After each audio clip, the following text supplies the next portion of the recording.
the Gulf of America because of me. One of the little things I did, and it's great now, or a great honor. I mean, if you just read that, like I read that to my wife out loud, and she was like, "What the fuck?" Like like tonight, we're talking about a few different topics, but he keeps coming up with these. He's losing it. All right, so off that, but this is the segment she did about like kind of interviewing about the war, gas prices, that kind of thing. Speaking of gas prices, we're going to continue with her with a little video.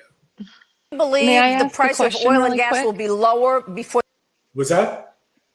I'm just curious, moving forward, are we to refer to him as Trump, Dr.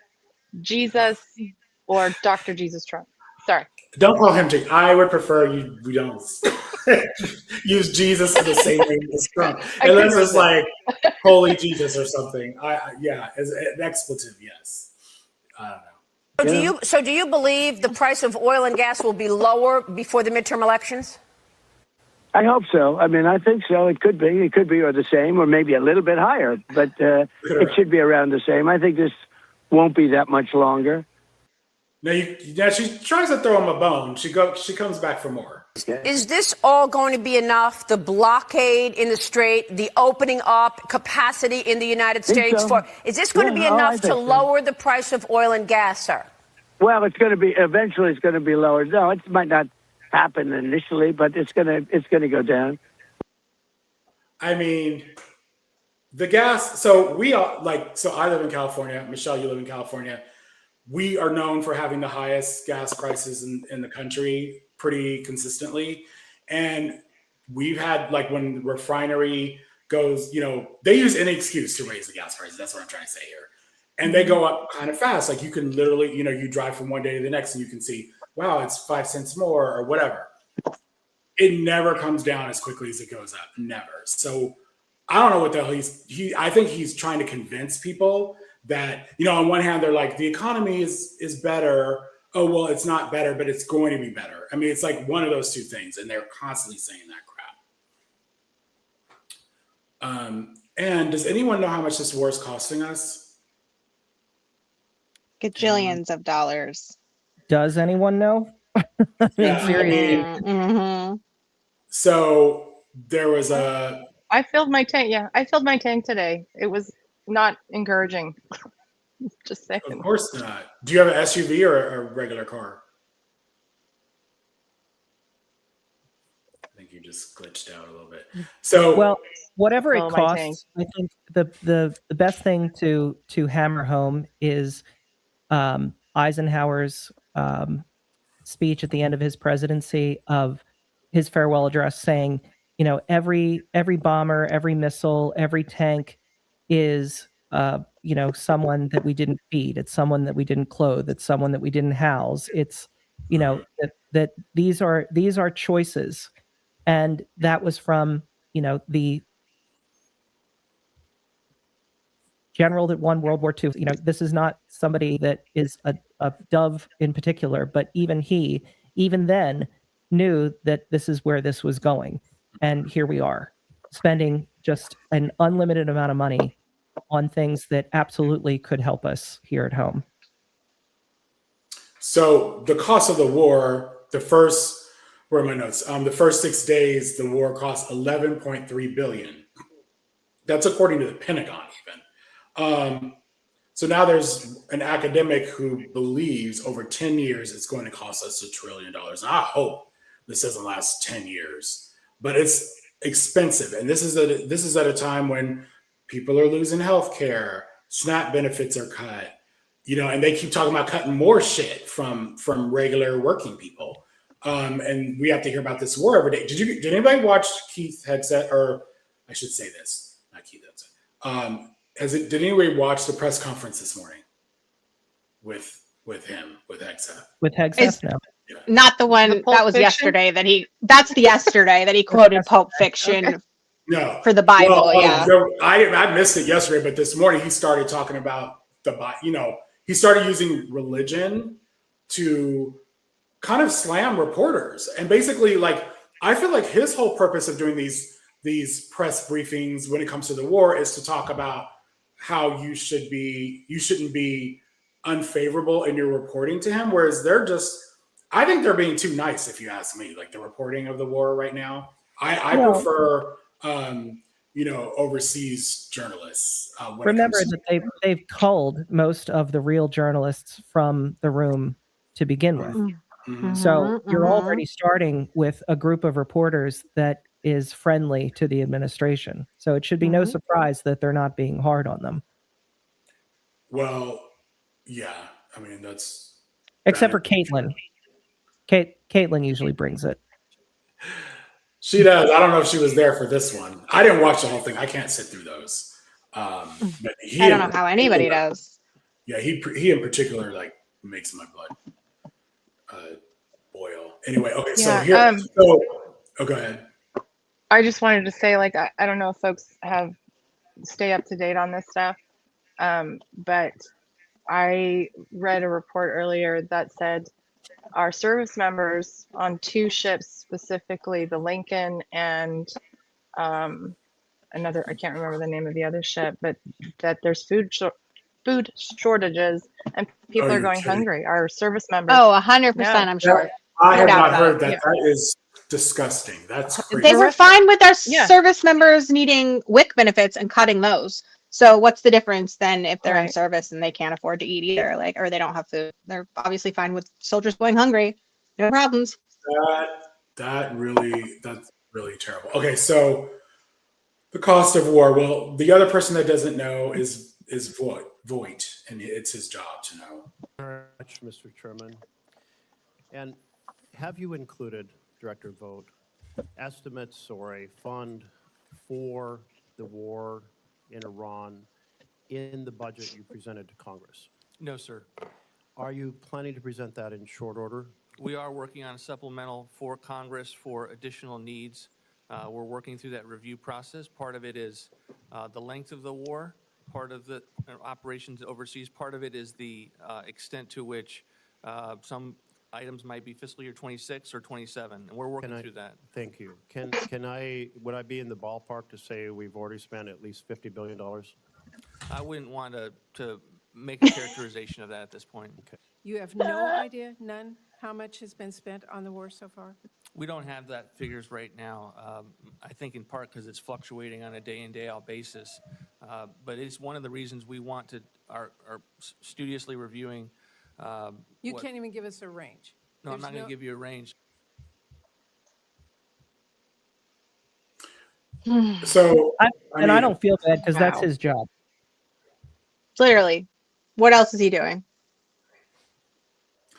So this is a poll from April, just now, from April 9th to the 13th. And, usually we see these polls lately, at least. It's usually a total number like this 38%. And people, like I post them all the time. And people in my replies say, why is it 38%? Why is it 38%? And this is why. It's because you have 88% of Republicans who are going to ride him till the wheels fall off. Like, I think he used to be in the 90% range with Republicans, so it's dipped a little bit, but where you're really losing it is independents. That's why but this number is staying artificially high, I think, because of Republicans. They're not, even though they're starting to break and they're starting to say things like, well, he shouldn't be, posting blasphemous memes. He's still going to stay. I don't know how much lower he's going to get, which, because of them. But everybody else that has sense sees it. We are going to, okay, so speaking of polls or craziness, let's watch 25 million, and it would be better. It would be better. See this pen right here? Our stock market took the first dip yesterday because of Iceland. So Iceland's already cost us a lot of money. So this pen is very inexpensive, but it writes well. I like it. I picked those drapes in my first term. I always like gold. I love the government like I love myself economically. And I got all you people looking, and you say, there must be something wrong with Trump. You think Tom Tillis is going to give you Well, we're going to have to find out. He might not, but that's why Tom Tillis is no longer a senator. Okay. On the You know, AI Tom thing, Tillis is no longer a senator, right? He well, quit. he's on his way out. Well, no, he quit, but he quit. So he's still a senator. He didn't retire. He didn't quit. So They wanted to go hiking in Peru. Was it Peru? Was it? Peru. And it's known for being a rather rough place in terms of physical creatures crawling around. 28,000 people die a year from a snake bite, a certain snake. It's a viper, right? It's said to be the most poisonous snake in the world. It's so powerful, this snake. It's said to be the most poisonous. That, the black mamba, the brown mamba, and the viper from Peru. You do not want to play games, okay? And this vicious snake, and it is vicious. Teeth are like this, those fangs. These are not fangs you want, sucking on your arm, right? And the power is incredible of animals. Power is incredible. You got hit, and we take a lot of respect. The chances of living from that snake are substantially less than 1%, and that's only if you have the venom. Even if you have the venom, you don't live. It sounds like a Mel Brooks skit. it really does. And they used to talk about Biden. I mean, and I think this is one thing, I'm gonna go back to this. I think Democrats are underreacting to this shit.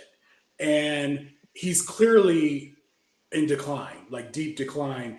And we would actually benefit from talking about this every day.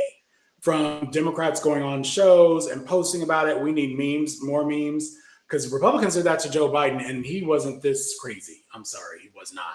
I shouldn't say he was crazy at all, but he was not. I don't know what you call this condition. What do you guys call it? Is this dementia? I don't know.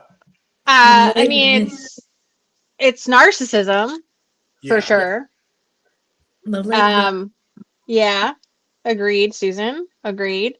And then obviously the cognitive decline. I mean, he has cognitive decline. Like how that's connected to what condition, there are a variety of things that can cause it. Inflammation in your body can disrupt that, right? Like, and that can be attributed to a lot of different conditions and usually is. So I can't speculate, but it's very clear there's a health condition on top of the narcissism. And that combination is just embarrassing because it's like what I said about, when we were talking about the governor of California, you get one person for this job, one person in the entire country for this job. And this is the guy you've said, like, again, and I stress this, I wouldn't trust this guy to run a 7-Eleven, like, let alone the country. So why are we doing this? This is just, like, the normalization of it is going to be what's also studied, right? Like they're going to accept the fact that he was just obviously this malignant narcissist, like bad dude, whatever. But the history books are going to look at us and go, why the hell did y'all just normalize this and accept it and go, yeah, I guess he's just like this. It's not your drunk uncle at Thanksgiving. No. It's the president. No. And where's the fail safe to like pull him in? And there is none. There's none. Everybody just thought Congress would do it. They thought. I think in the age, we're living in the age of social media. And I think the clarity, the fact that we see this so often, because I'm sure there have been other presidents with dementia in the history books. They just didn't call it out and it wasn't seen because there were no videos or there wasn't social media. And they didn't have the narcissism. This is like Hitler. He came into it with like, he's such a bigot. And then you get the white nationalists going and then the power thing. And then they mix in religion, which we know he's not really religious. He's not actually religious. Yeah. Yeah. So he's cosplaying for like attention. What I feel like he's more like a Disney villain, like one of those incompetent Disney villains. Not like one of the old school, like Maleficent was a badass. I don't mean that. I mean like one of the newer ones, the kooky ones that are really like incompetent too. And you're like, how did they get control of that whole empire? That's what this feels like. It's like he is just stunningly bad at everything that he does, mediocre to awful. And I mean, it starts with finance, like everything, like just even in his own life. And that was, I remind you, those of you that saw The Apprentice, that was what we were doing. Most of us were laughing at him. When he was on The Apprentice, the whole reason that that show played was because everybody thought he was ridiculous. It wasn't because they esteemed him and thought he was like this big, great businessman. We all thought he was a joke. So the joke's on us, I guess. He didn't have the nuclear codes back then. So. Yeah, I mean, well, and I think it's really noticeable. Snakes, and I'm worried about dangerous bacteria in the jungles that humans haven't seen yet. Yeah. Well, we have RFK Jr. I don't have any clips for you guys on that one, but he was a mess today too. Yeah. There's not enough time. There's not enough time to get all of these people. Every single person in this administration is almost as bad as him, or maybe worse in some cases. I don't know. The RFK clip that I saw that I just couldn't watch anymore was the incredibly racist one where he was accused by the questioner of, he said something on a podcast about, every black child is being given all these drugs and that's the reason they're violent. And he's like, I didn't say that. And then, they play the clip of him saying it. you go, again, there's one of these people. This is the one we pick. This just says so much about our society. Not we at Trump. We knew that going in. Part of the reason he's president is because the two of them joined forces. You knew from the beginning, like from July or whatever, that they made their pact with the devil, that he was part of the deal. I think it all turned for him when he had that attempted assassination. That is when the tide turned for him, and he, it was over at that point. That's when everyone came, to rally around him. It was not going that well before that. So it's, meanwhile, he has no hint of any injury. And what happened to the shooter? He was shot, correct? Yeah, shot and killed. And one other person in the crowd was it one or two that was killed? I think it was one. But no one, his family never spoke out or anything? Not that I heard. Just asking. No, the whole thing is suspicious to me. I think to a lot of people. Yeah. Oh, my ear. Sorry. Well, it was basically a graze at best. We know your ear cartilage doesn't heal. They get really upset when you remind them of that, by the way. And I was like, yeah, you can't do that to all these kids of the 70s, 80s, and 90s that had all of our cartilage piercings, right? Like, we're very acutely aware of what does and does not grow back. Yeah. And also what leaves a mark, because even if it eventually does grow in, so I have a cartilage piercing that, has grown back, but there's still a very clear mark you can see, and there's scar tissue there. So that's there. That's always there. It's never going away. It wasn't a piercing right. Bullet, so right. You can sew anything back together, but it's not going to look the same. It's going to look a little Frankenstein-like, right? That's the whole point. And it's very evident that this party has no problem lying. They have no problem of just completely disregarding the Constitution. So what makes people think that they would follow any other laws? They're consistently bad actors. And so, yeah, I'm going to be the first to be honest. I think that was orchestrated. Now, how that was orchestrated and who was involved, I don't know. And I'm going to say, I don't care. I'll say it. I don't care if people call me a conspiracy theorist at this point. We are all underreacting. These people are just stealing the country away. And we're like, well, maybe, no, not today. That's fine. I don't want to be called a conspiracy theorist. No, they're definitely just taking this country away. They put it in a book and published it. Maybe you read it. It's there online still. And we're 60% of the way through it? I don't know what percentage now. We're at least 60% of the way through, yeah? Anybody know where we are with Project 2025? I don't know if it's 60%. I know it's more than 50. I don't know. Yeah. I thought we'd hit 60 by now. Yeah, okay. I think we're hovering at around 52%, something like that. The same kind of thing can be said with the Bernie Sanders backed vote on stopping money for Israel, and the fact that 40 Democratic senators voted to stop the funding, and that's great.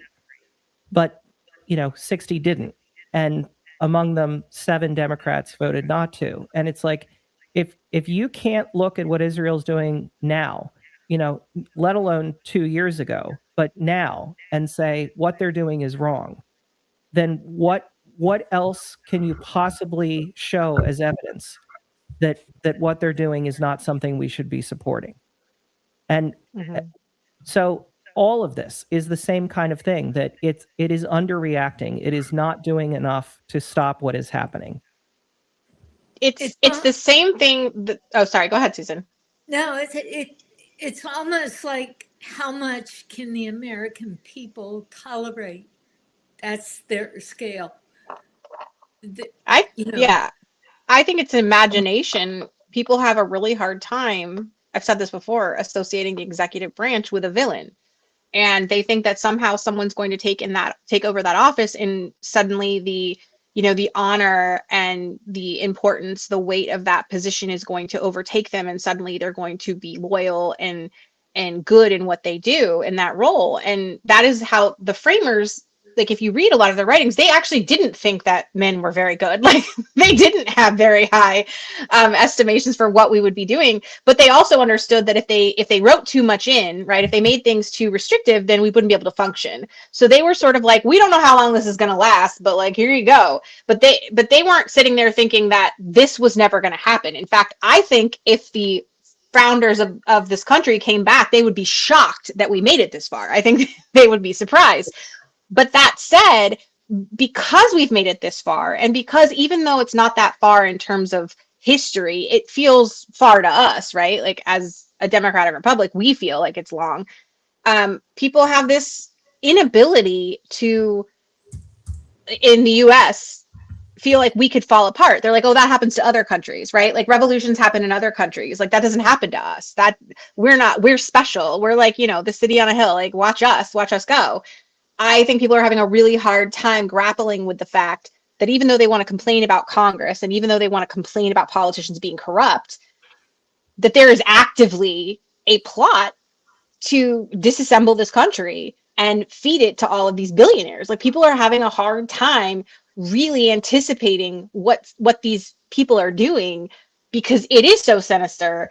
And we haven't really seen anything like this. Someone's always come in and stopped stuff like this, right? And they're like, who's going to stop? Is anybody going to stop this? Nobody's stopping it. Nobody's reacting within that, because it's like everybody's waiting for somebody else to do something. They're just standing around like, I guess. So if you ask people, they're upset about it, but they're also not like, and they also are concerned, but they just assume someone else is going to fix it somehow. People don't know about the business coup against Franklin Roosevelt, and it shows that, this happened before, and one guy stopped the entire U.S. government from being overthrown in the 1930s. So, this is not out of the realm of possibility. But we've never seen it front facing like this. And that's the problem, is that, like, corruption has always existed, but it has never existed this publicly in this long of a period of time where we can see it in real time as it's happening, because that's what the internet and social media allows us to do. And also because now we're not just getting US media, people can check in with other countries and get their perspectives. They have friends that live in other countries. We're a global society, so we're connected. And so before, where we could have maybe been insulated from all of that, and maybe like a Hunt for Red October situation could happen, and we'd find out later and be like, oh shit, right? Like, Cuban Missile Crisis, what? But not to the effect that you're feeling it every day, all the time, and your nervous system is like ready to crash because it's every single day, all the time. This is a new era of to the point. To the point you were making, Casey, really quick about we are expecting somebody to save us. I blame my political science teacher, because he was, Yeah. we have safeguard, we have three branches of government.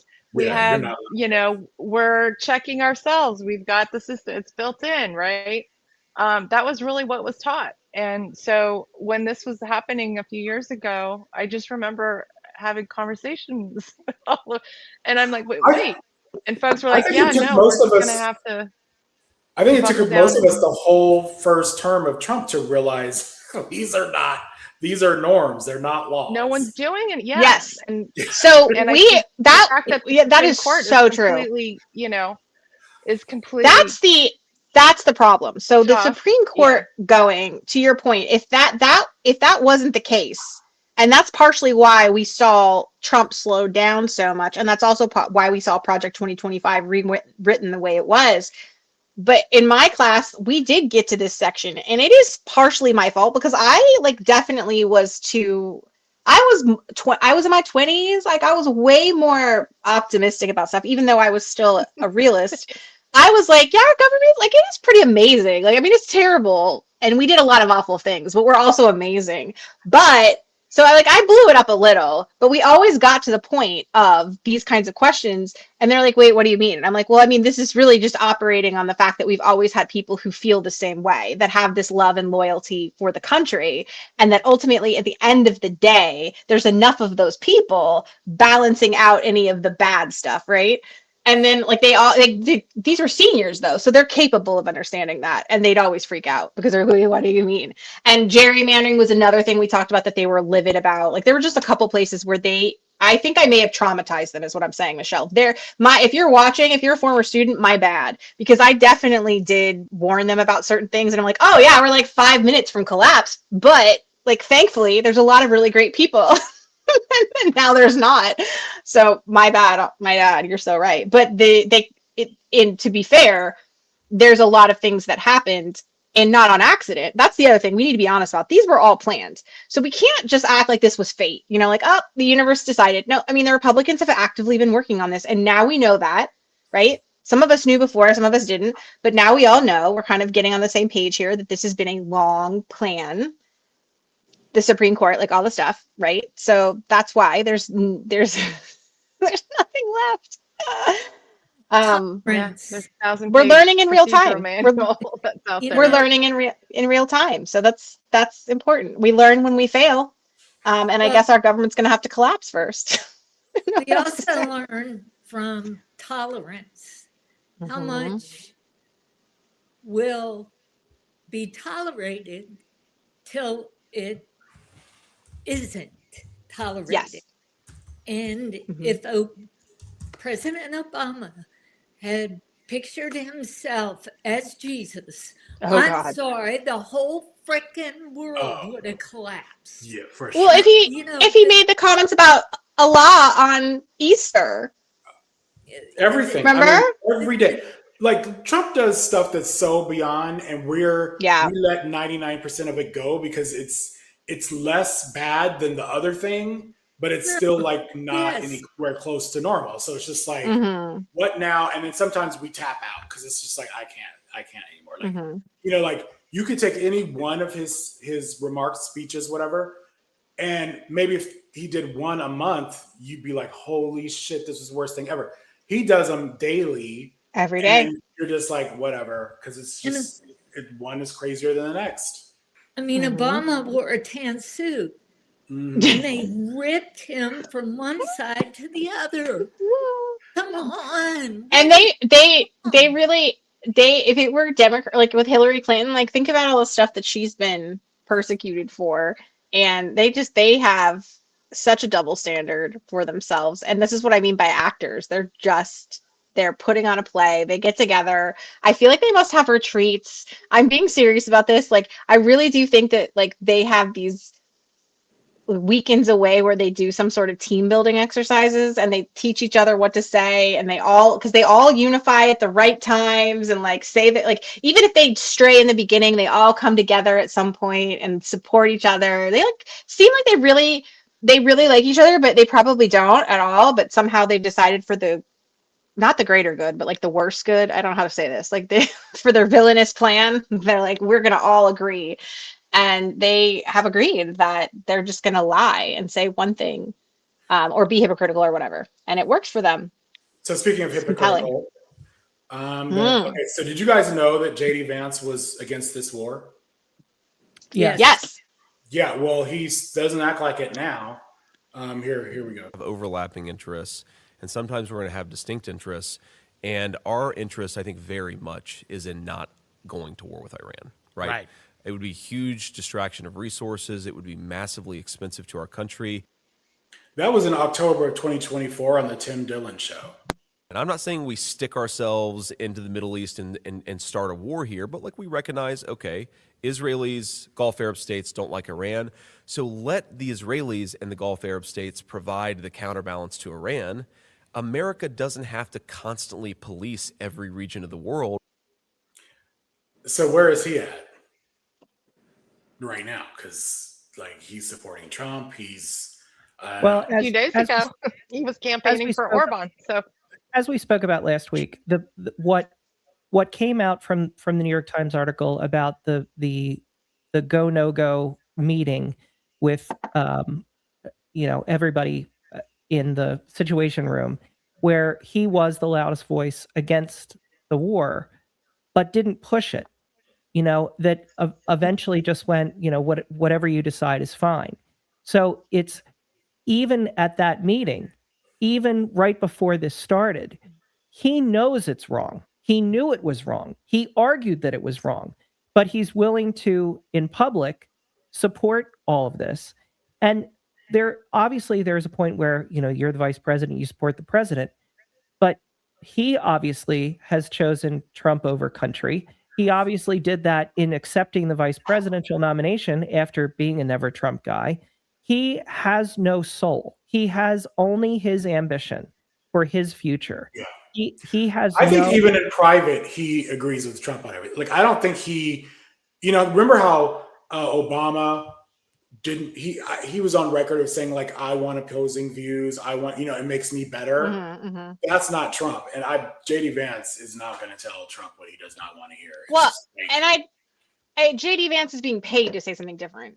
Let's be honest about that, right? JD Vance might actually disagree with Trump in a lot of ways, but he's not going to voice that because he's being paid to get along with him. Like, they brought him on to do a job, and he's not stupid, and Trump is. Like, this is the difference. Like, JD Vance is actually intelligent. Trump is not at all. So there is really there's a capacity here issue for Trump. He's not able to do that. And that's why most of the people that are surrounded that he's appointed, right, like, are not, like, they're like Pete Hegseth, right? Like, RFK Jr., right? They're clearly people that are struggling and not intellectually at the same level as somebody like JD Vance. JD Vance has been paid and bought by the Heritage Foundation. So everything he's doing right now is posturing in case he has to make a switch over. I think, personally, in my opinion, I think everything that he's doing is trying to put himself in a position where if Trump has to be removed very quickly or dies or whatever, that he can just kind of swoop in, and then they can rebrand him as a different type of Republican, and then rally behind him and get that kind of support. I think Trump is gonna do him in. Unless Trump drops dead, like when Vance actually starts to campaign, it's going to be so epic to watch. Here's an example. That's why they need to switch him in without campaigning. JD. He's lost weight. He got a little thinner, and I'm looking for a heavy set gentleman, and now I find a perfect looking specimen. He's doing a great job, and he's working on the deal, right? How's that moving? Is it okay? The big deal? You see it happening? So if it doesn't happen, I'm blaming J.D. Vance. If it does happen, I'm taking full credit. No, I think it'll be. I think it has to happen. I think they're desperate. I mean, this is going to be his entire life when he's campaigning. I think that's why the Republicans know something has to happen to Trump, and they have to push JD Vance in, because him campaigning is not going to work. Like, they're going to have, it's going to have to be what people wanted Biden to do with Kamala Harris, right? Like, step aside for health reasons and let Kamala Harris become president. And then she's automatically has some degree of validity as an incumbent. And then, you know, Russell Vogt, Stephen Miller, they'd all get together and try to rebrand JD Vance as like the savior of the Republican Party, and like how, I don't know what they would do to Trump's legacy, but that of course requires Trump to fade away quickly in a way that makes people sympathetic to him. They got to drag him along till January 21st, 2027, and then they're good. And then they can have 10 years of Vance, and then we'll... I don't know. You think they would do it before? So. I think they might do it before the midterms. Rubio. I think that they do it as a bump before the midterms. You don't think? I see Rubio stepping in before I see Vance. Well, that's not the line of secession, so. No, I know, but I'm just saying, as far as, you know, if we're looking at the elections a few years from now, yeah, JD Vance is not their guy. Yeah. I don't think Rubio can hack it. I think he's I don't think even MAGA, more. He's weaker than JD Vance. I think in the eyes of MAGA. I agree. I don't know. I mean, I could see him running. I just don't know. I honestly, when you see what's happening now with all of their influencers, you know, like Megyn Kelly and all those types, they're kind of like not towing, you know, they're not carrying Trump's water right now. They're not too happy with him, especially on the war. Like I keep saying, the war is going to be Trump's undoing. Who do they go for? I don't see them all agreeing like, oh, it's Vance, oh, it's Rubio, oh, it's whatever. I think they agreed on Trump, you know, because he had the power, whatever. He was the strong man and he had the MAGA base support. I don't know how that works. I think it's going to be all over the place. I think the Republicans and MAGA are going to be a mess. Trump was the one that was talking about wiping out a whole civilization. No one else said anything close to that. Definitely not. Maybe Pete, but... Oh, this is so embarrassing. It's so embarrassing and upsetting and annoying that we have to spend our time talking about this. What a mess. But I do think you're seeing the beginning of a schism where you will have different sects evolve going But that's forward. what I'm saying. Do you see them coalescing around one? No. I think it's going to be a huge fight. It's going to be a knife fight. No, look at what's happening with Marjorie Taylor Greene, right? Like she's trying to, and I've said this for a while, she's trying to make her own little sect of MAGA happen. Yeah. And I think she'll be running too. Yeah, we're seeing, I think we're seeing, and she's trying to make bipartisan support. You notice she's trying to do that because she recognizes the public wants that. Marjorie Taylor Greene is smarter than people give her credit for, unfortunately. And I suspect David Hogg bought it. I don't know if you guys saw that. No, tell us. Yeah. I saw an quick interview, just a snippet, but he was basically saying that, you know, he would support Marjorie Taylor Greene. Oh my God. I don't know why I'm surprised. He'd give her a chance, you know. People I'm sorry, on the left do not know how to hold grudges. Like I need you all to step up and put on your big bitch pants, because the problem is that people do not hold grudges on the left. They forget it. And I understand, babe. Like I get it. My memory is tough. I forget things all the time. But you need to put some, I don't know if it's words of affirmation to remind you like why everything sucks right now. So that when things are a little bit better, you don't fall into the trap of supporting Marjorie Taylor Greene. It's weird that I have to explain that. But I just feel like you need to embrace that inner bitch that you have and remember it, because the Republicans do it. The Republicans, they are not forgivers. They won't. They bring up stuff from decades ago that doesn't even apply. They were trying to get Russell Vogt in his testimony to answer a question. He's bringing up Biden like every other question. Like these people can't shut up about the past. I love Greg's comment, by the way. It sounds like something I would say. Trump is absolutely 100% the dumbest motherfucker alive. Besides his dwindling supporters. Yeah. We need to start saying that, though. And I think that's part of the thing is people were afraid for the longest time to insult the president because you just didn't, like, you were respectful of the office. This man has already, we're done with that. Okay. This is a new era of politics. We're really past that point. say what you mean, Janet. Just say what you think. Like, take all those inner thoughts about how terrible he is and just let them come out. Like, especially if you have a social media account, just let it go, let it fly, because you're not protecting anybody by trying to be nice with the things that you say. You need to be honest. You need to be very honest at this point, because we are all underreacting, and there no coalition should be built with these people, with any of them. Seriously, stop trying to do bipartisan shit with evil villains. I have nightmares that I go to the Capitol and I walk into an elevator and Trump is in the elevator. What would I say to him? That's a hard one. Kick him in the nuts or something like that. Is a Secret Service on there too? It was perfect because that's what was asked of me. If the Secret Service is not on there, is not on the elevator, I would give you different advice. Okay, you guys. So we gotta watch this. Move on. Mr. President, did you post that picture of yourself depicted as Jesus Christ? Well, it wasn't depicted. It was me. I did post it, and I thought it was me as a doctor, and it had to do with Red Cross as a Red Cross worker there, which we support. And only the fake news could come up with that one. So I just heard about it, and I said, how did they come up with that? It's supposed to be me as a doctor making people better, and I do make people better. I make people a lot better. That was crazy when he said that, because I was like, that's what he came up with. I mean, and can you just say I'm sorry? Like, I think if you just said I screwed up and moved on once in a while. He's incapable of that. He's absolutely incapable. But like, to me, that is the quickest way to move on. People are basically forgiving. And I feel like with this, like, he clearly does not like the Pope, but we got to talk about this because the Catholic Church doesn't have a ton of goodwill. Like, I'm Catholic, okay? It doesn't have a ton of goodwill, but one thing he has done, he has unified pretty much everybody. Like, no matter what faith you are, or even if you're atheist or agnostic, this is, you may not call it, blasphemous or whatever, but this is like not okay.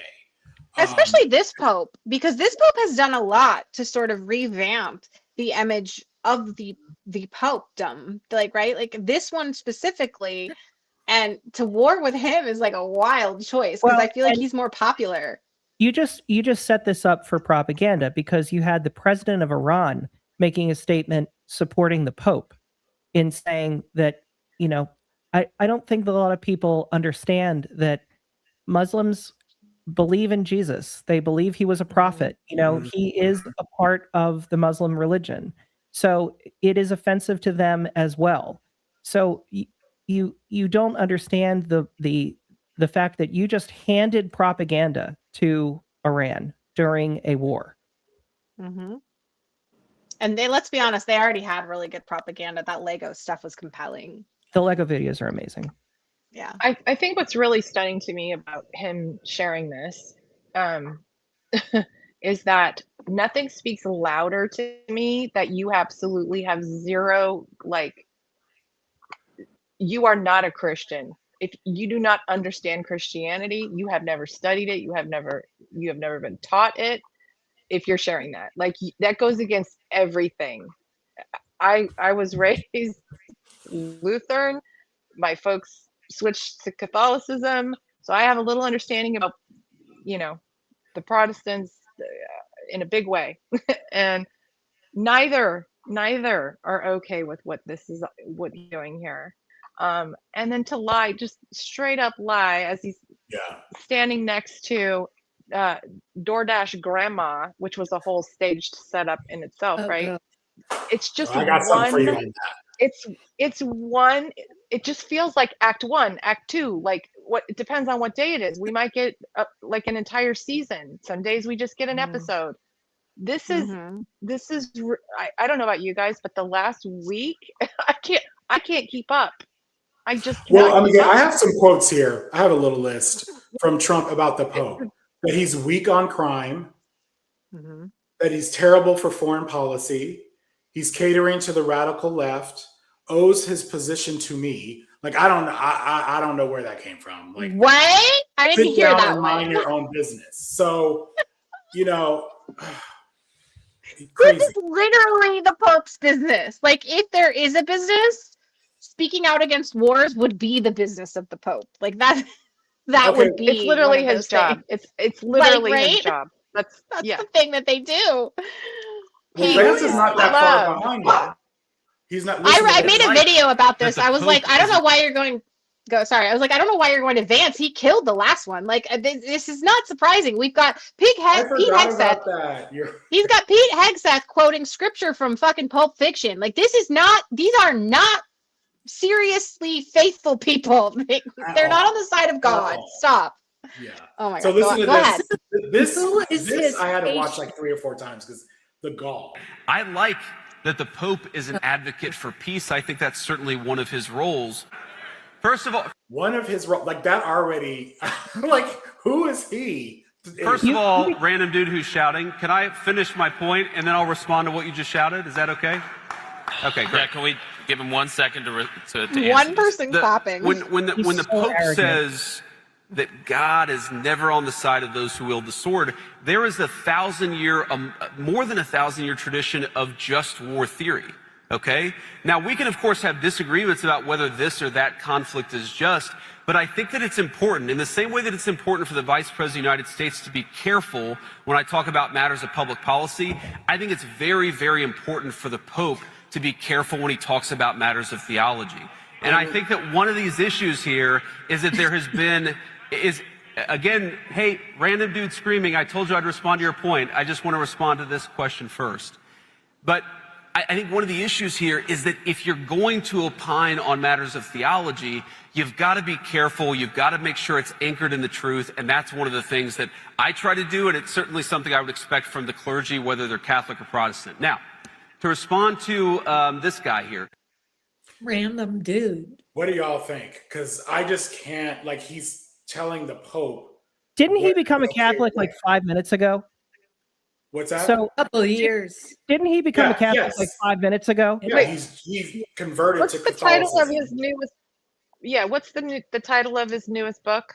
Isn't it I wouldn't Convert? I can't. I'm trying to remember. You know, it's wrong. It's wrong in so many ways. It just, I mean, taking Bible lessons from J.D. Vance, Jesus. Literally. All right. Well. Oh, communion. This whole thing is crazy to me. That again, like, we're like looking to the people who they've chosen a candidate that actively bragged about assaulting women, like literally on a hot mic. We're like, you can just rob them, you can do whatever you want. Who cares? Why?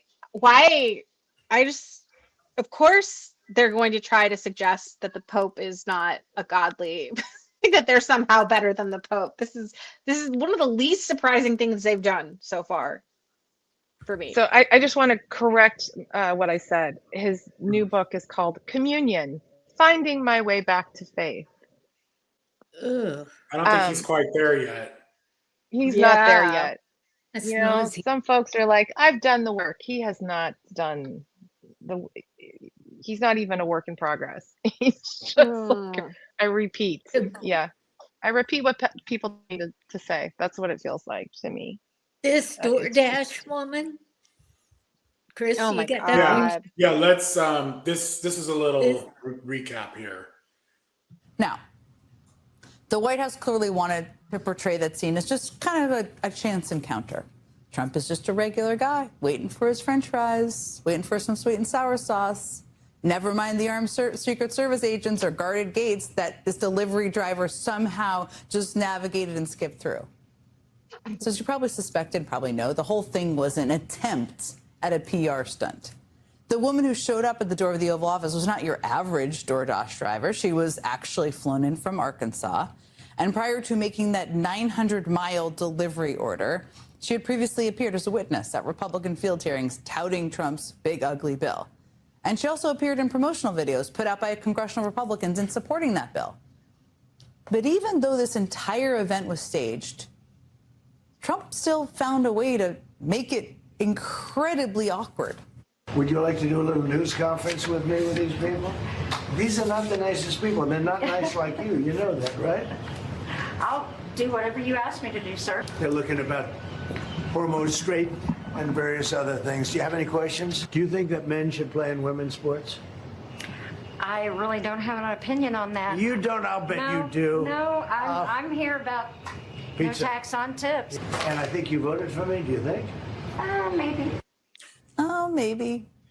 I mean, this woman was just flown in from Arkansas for an event for the press on behalf of the president, you, that is, and she won't say she voted for you. But later she did acknowledge what's hurting millions of Americans right now, certainly people who are DoorDash drivers, the rising price of gas. When reporters caught up with the delivery driver as she was leaving, she said that rising gas prices were obviously having an impact on her, like everyone else.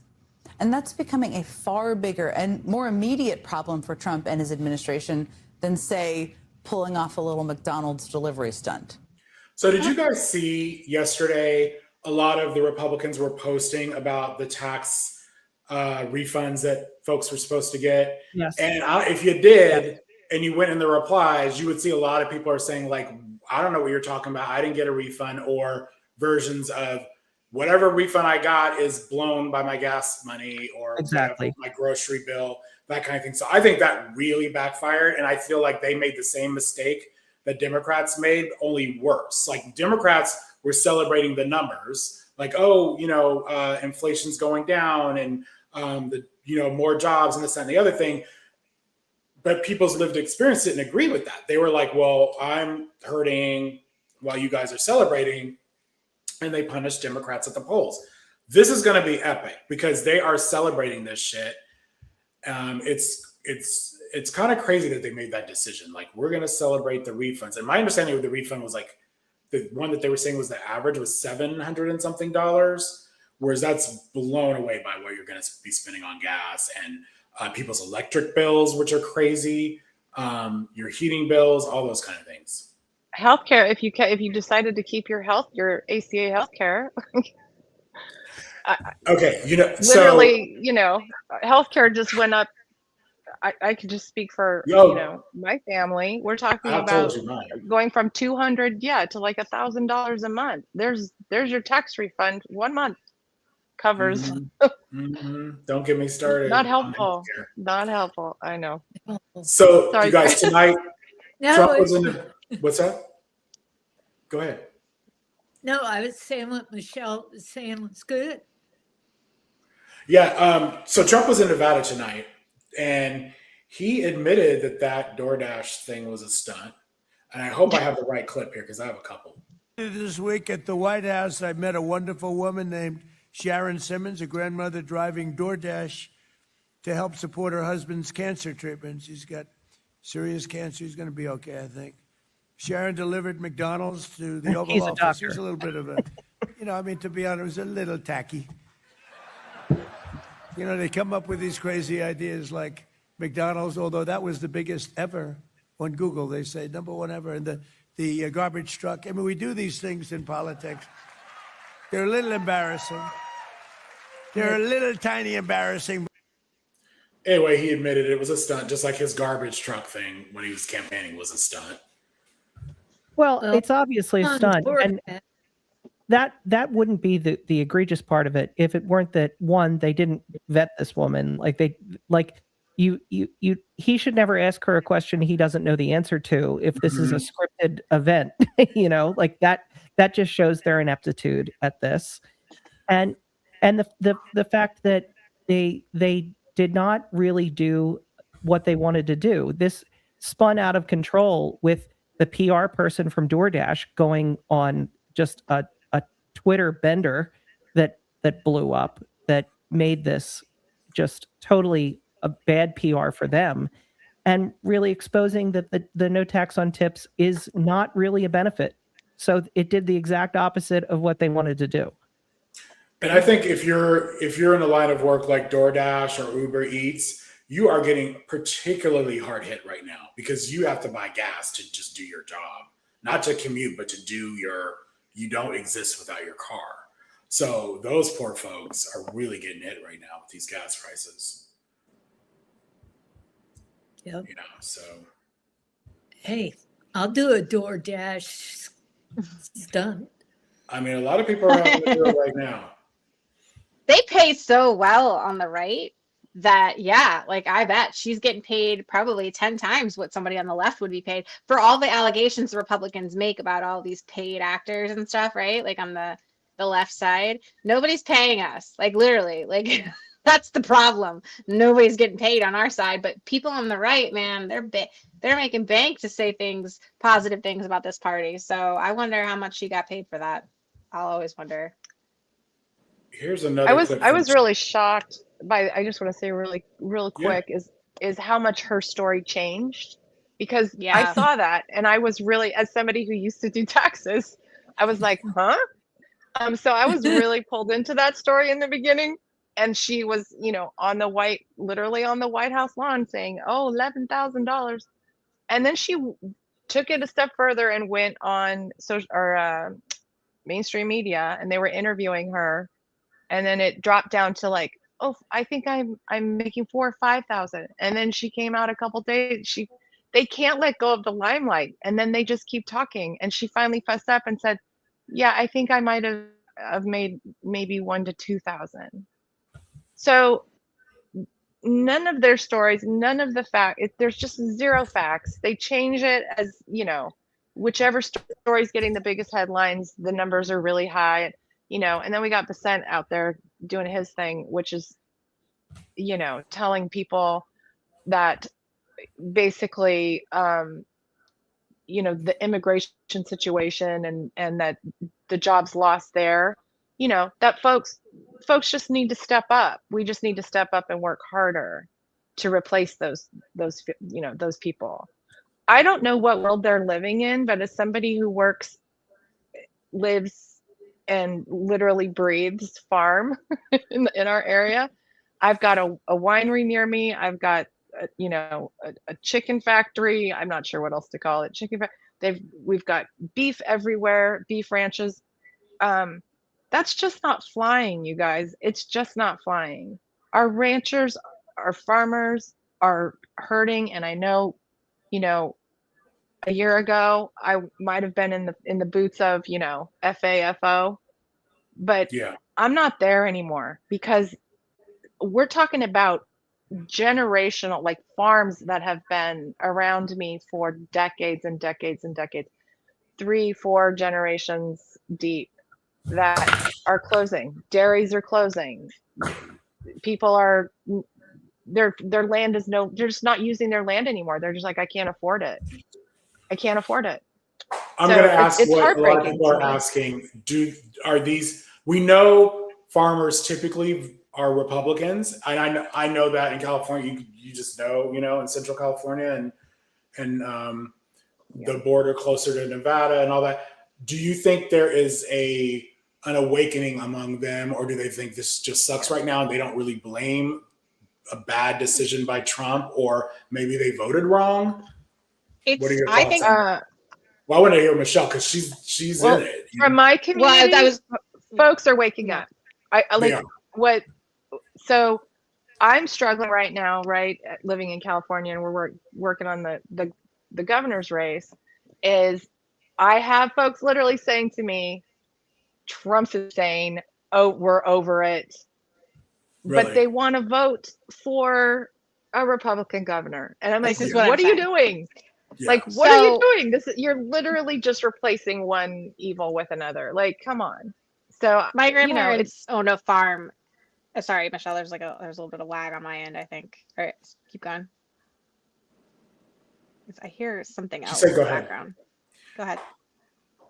Oh, Michelle said for me to go? Sorry. Yeah, for you to go. They were struggling with the family farm back in the 2000s. This was an issue, like, already, right? Like, so this is not new for a lot of people who have these, like, and that's generational, right? Like, so that for however many years since they colonized the land, right? Like, they've had this land. And, it's like, it's divided somewhat over time because families, take parts and do, whatever. But for the most part, it's been in the same family. And they were already struggling with oranges and cattle back then, especially because the recession hit Florida so hard in, the 2008-9 era. And so I think they already knew back then, but it is so ingrained in these people, as a culture, as an identity. These politics are the Republican politics. So even though they may cast blame on Trump, like what Michelle's saying, and I think that they will, and I think ultimately this is why they will try to rebrand JD Vance as a different person, because the allegiance to the party will remain, though the allegiance to the person may not. And that's what I think is happening now, is like they're not able to afford stuff. Like, this is happening in other countries too. This is not just here. The gas prices are going to be what finally does it, because that's how they operate so much of their equipment, on top of everything else. But can they actually blame the Republican Party, who they see as a savior for some God? Well, actually, if you read the White Rural Rage book, it explains it, but it is absurd. So I think they're so indoctrinated that I just think the first Republican that comes along that makes a through line and weaves a story that they can believe and hold on to, that will vilify the Democrats. Somehow this will be Biden's fault. Somehow this will be a Democrat's fault at some point. Not right now, but someday. So really, Democrats should get on this right now and like really start courting the farmers and trying to undo that. I don't think we remind people enough that Democrats control nothing right now. We do not control the House, the Senate, or the White House, and we're up here trying to share the blame half the time. Stop. I want to speak to what ECBST6 said. It says, it's going to take decades to recover from this. What's really concerning to me about what's happening right now, especially when we're talking about, farming, ranching, and the war in Iran. So that's hitting us in a way that folks just don't have. We used to say, oh, we can take out a loan. Oh, we can, change our crop. We've done it. We've gone from, raising organic beef to vegetation management and raising sheep and goats. So you figure out ways to move around it, right? But what's happening right now, they're just done. They're moving away. They're selling their properties. They're being replaced with, with homes. There's folks coming in and buying the land for dirt cheap. There's not really a recovery plan. Yeah. You see what I'm saying? It really was just sell it off. Once they're closed, and that's they're gone. Yeah. Once they're closed, it's over. So yeah, I'm worried. I'm worried for my friends and then my what family. happens too with that land, because does it stay cattle or dairy, or not necessarily, and then you're anyway, that's yeah. Well, and again, and then we have JD Vance, who owns an app, right, or is invested in an app that literally offers information on how to buy these ranch and farm properties for real cheap. So we have investors coming in, and I think right now that's literally what I'm seeing, that folks are pushing back on, no billionaires. Thank God. So they're like, no, that we're not should selling be the to work that person. So of the Democratic Party, to plant those doubts so that people, when they go to town halls like that, they ask those questions of JD Vance. Yeah, because I just want to say God bless my neighbors for standing up and saying I will not sell my property to an investment firm. For them. So yeah. So I wish more people would be aware of it, like your neighbors, and I wish more people on that side would ask the questions, because when JD Vance and Trump have had to ask, they answered differently. Trump gets really mad, obviously, and loses it. JD Vance gets flustered, and it's good. When they push back on them, especially when people ask questions that they can't really answer, they fall apart. So it would be great if the Republican base could start asking those questions of the administration. The press is obviously not going to do it, obviously, because they put their own press in. But in these town halls or these places and spaces where they meet them, this is where the farmers and people should be asking those questions, I think. Well, Casey, Michelle brought up a good point, is the cost of healthcare for farmers. I live in a relatively rural area. I went to the hospital on Sunday for a meeting, and it was closed. Like half of the building was closed down. Why? I don't know, Chris. I don't know. There was no staff. There was, there was So nobody. are you thinking it's like cutbacks? Yes. On a weekday? Like on a normal Sunday. Oh, But Sunday. you Oh. had nobody at the front desk. Okay. You had a Oh. whole second floor Yeah. that was empty. Yeah, I can closing speak stuff to on that, Sundays. Susan. Yeah, we have It- three places here, urgent cares, an ER, and a maternity wing that have closed Yes. because of Medicaid cuts. They just don't have the funding to keep them open. Rural hospitals get hit the hardest. And the sad thing is when they start closing services, they start like maternity centers, those kind of things, clinics, and people have to drive unreasonable distances just to get care or in case of an emergency. And we've seen that because of, the cutbacks, but also because of private equity coming in and taking over hospitals and selling off the assets. And there's cases of hospitals that used to own the building, own the land, the private equity rents it back to them. So they can't even afford the rent where they're located. So it's just a really, I think we got to talk about that more because it's huge. Yeah. It's and one thing rural areas. Oh, go ahead. Sorry. Really quick, one thing that really concerns me in this area is that we have been kind of dealing with this where the land gets purchased, right? So I don't know, it's been maybe 30, it started about 30 years ago. Hewlett Packard bought a piece of land not too far from where I live. Cool, great, but everyone was like, oh, employment, it'll bring jobs to our area. That's wonderful. Well, then guess what ended up going in about a decade ago? Basically a data center, right? Yeah. So that's one of my biggest concerns is that these lands, right? Guess what? Great place to drop a data center. That's one of my biggest concerns too. 100%.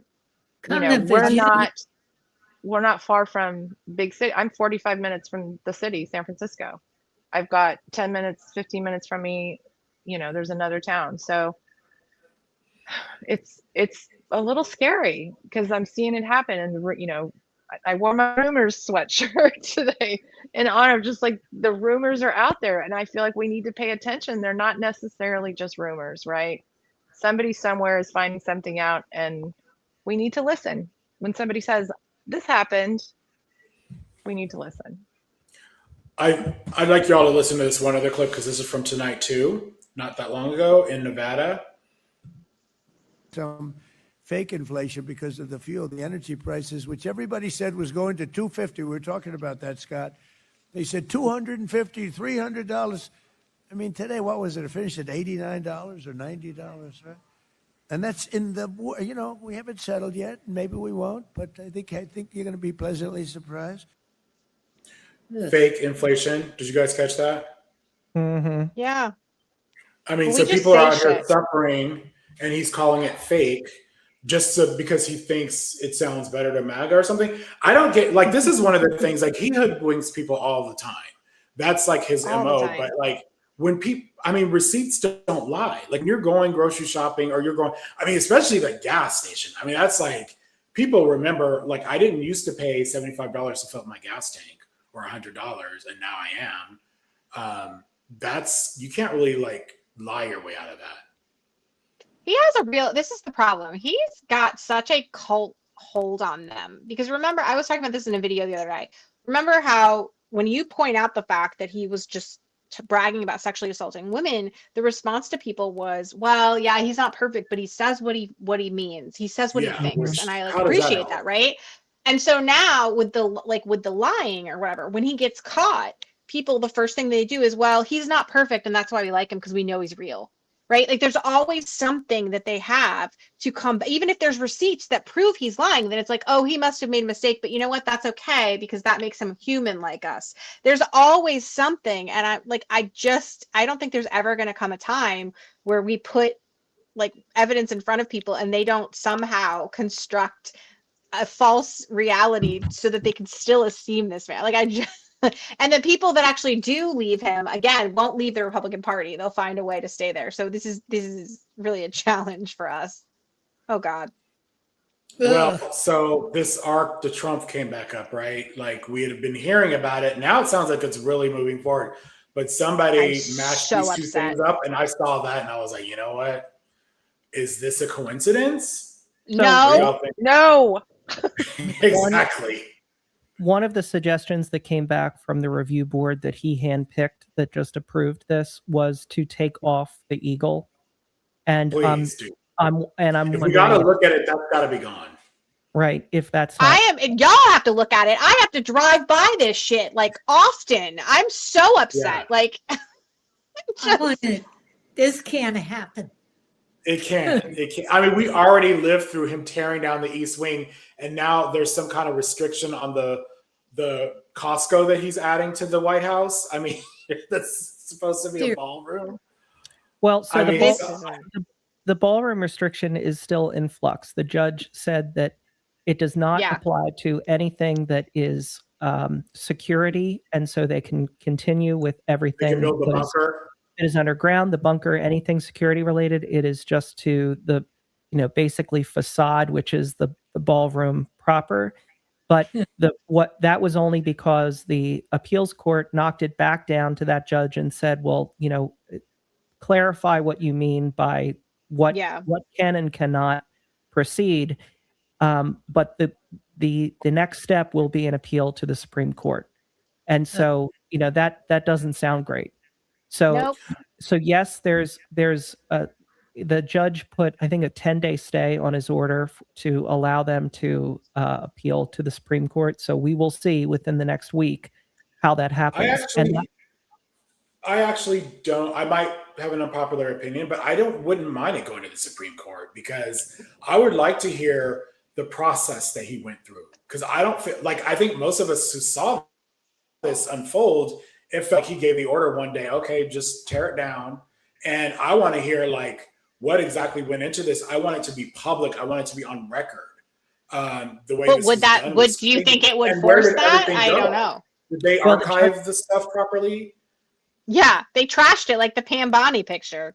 The judge's order specifically says that anything above ground will need to be approved by Congress. So the Supreme Court would have to negate that and basically say that he has carte blanche to do whatever he wants.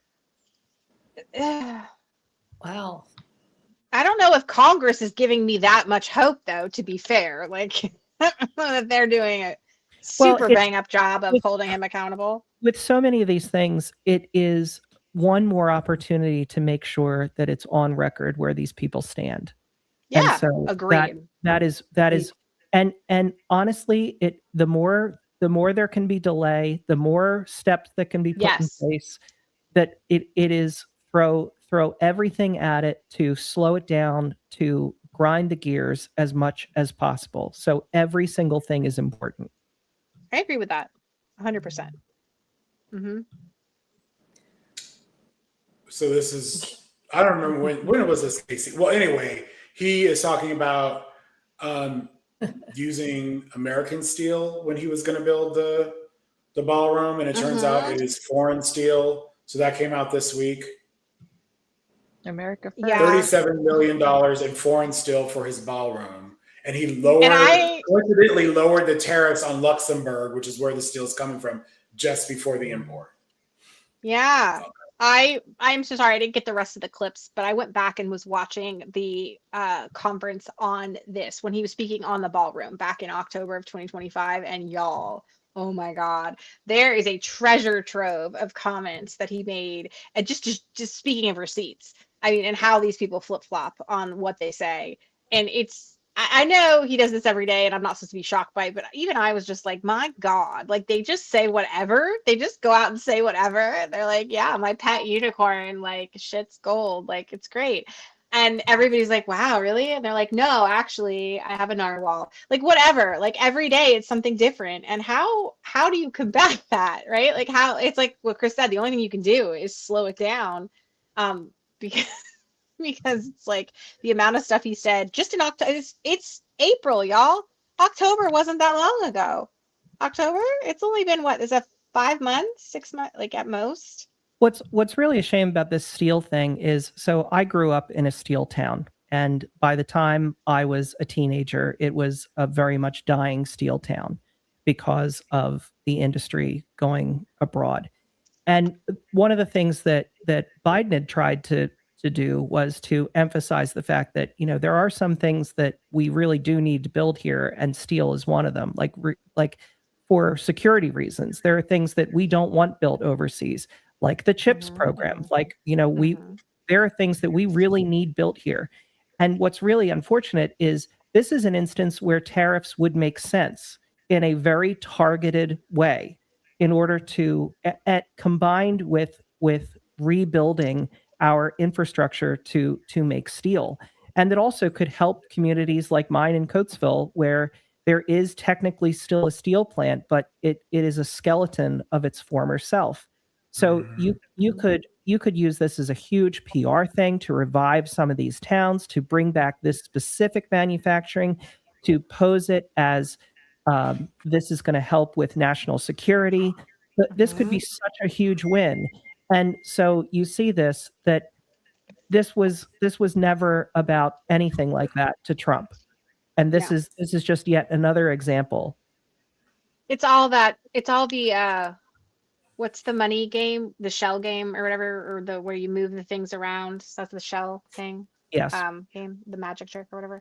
That's what it is. It's just they're just like, now look over here. And the fact that he tweeted all of this about steel, proclaiming that like we love American steel, it's so great, like whatever, and then flipped around and got it from somebody else, and then he'll justify it somehow. You know, he'll justify it. It'll be something about like trying to save us money, or you know, like it's a lie. It'll all be lies.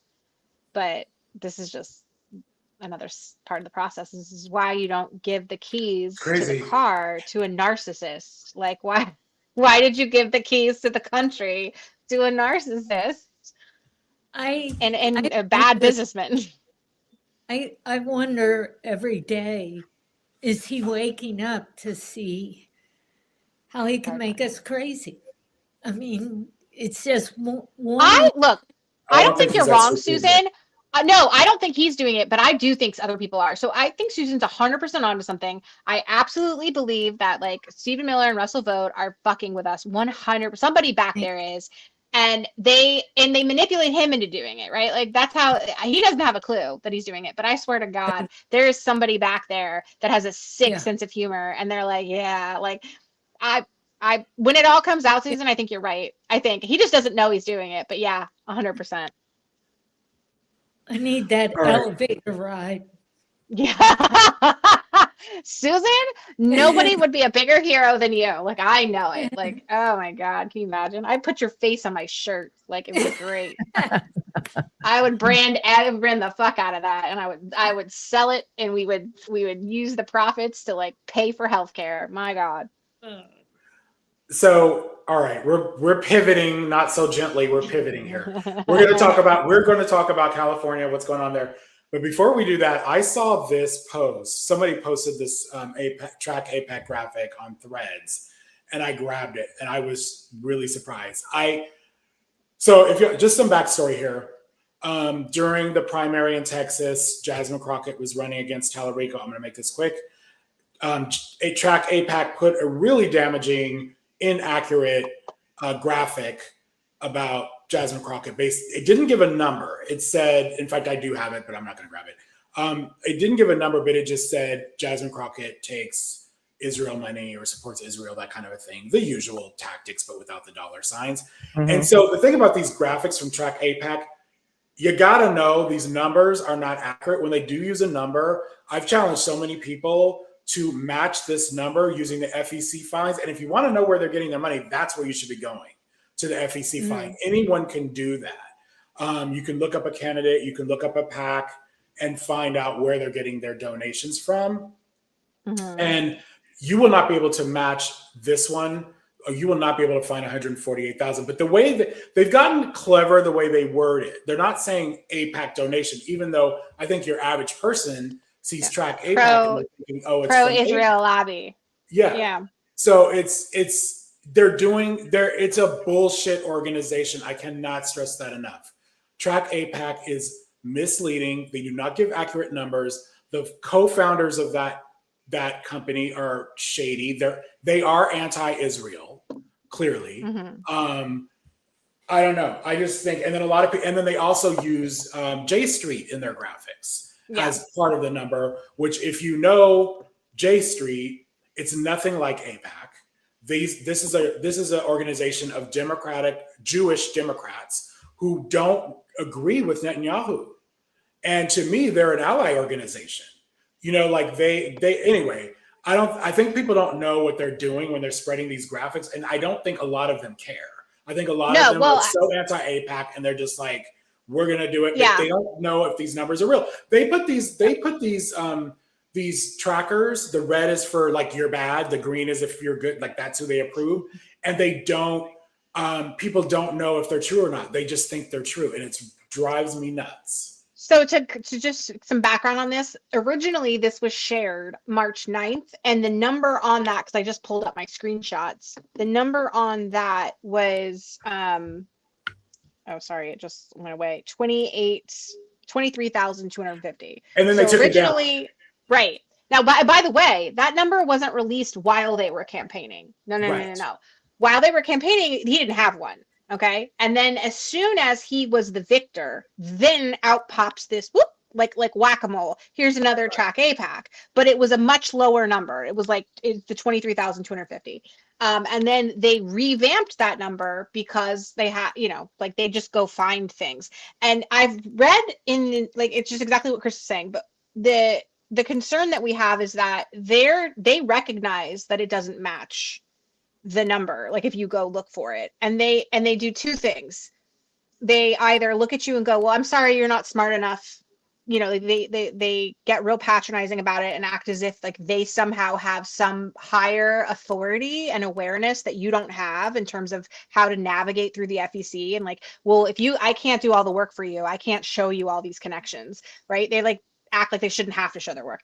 Or they say, oh, but it's all of these other shell groups, and it's that dark money that can't be matched or found or whatever. Like suddenly there's all this extra that they've put on, and so when people are sharing these images, oftentimes that latter one is the explanation they use, which is not the track APAC people do the first one, but the people who are sharing it do the second one. They're like, oh, well, that's because they've done all this work to put all of this together, and in reality, it's an op. Like it's just an op at this point. And so people are sharing it, not realizing that they're part of that, even if they don't want to be.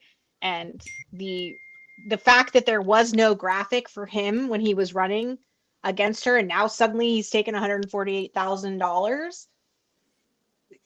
That's a month ago. The graphic Casey was just talking about. This one came out right after he won in Texas, and they took This is also the point. They are anti-Democrat because what are you trying to do here? You just helped James Tallarico defeat Jasmine Crockett by falsely calling her an APAC receiver, really? And then after the election, they put this up.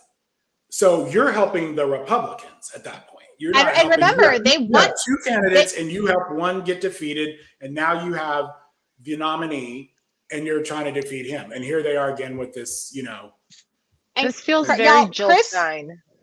Chris wrote a really good, he didn't say this, but he wrote a really good Substack on this. Chris did, like very thorough, did all this research. So if you want to go read that, you should go to his Substack page. It's also like on your other socials.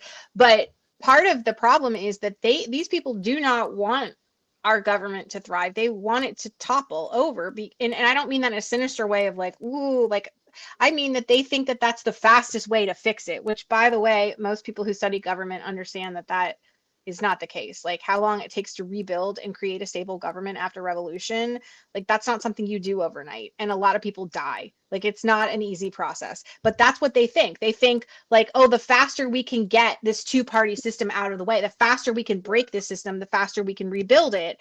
And so you need to understand that the people who are actively fighting this way, the people on the far, far left using Track APAC, are people who don't expect this government to side. They don't want it to survive. So you're not on the same side as them. They are not true progressives. They're not true leftists. They're annihilators. They want to break up this government, and that needs to be said more.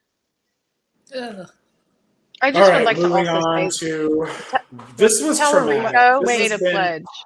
What'd you say? Tallarico made a pledge. When Tallarico realized that there were some donations made by a person who had connections. Adelson, yeah.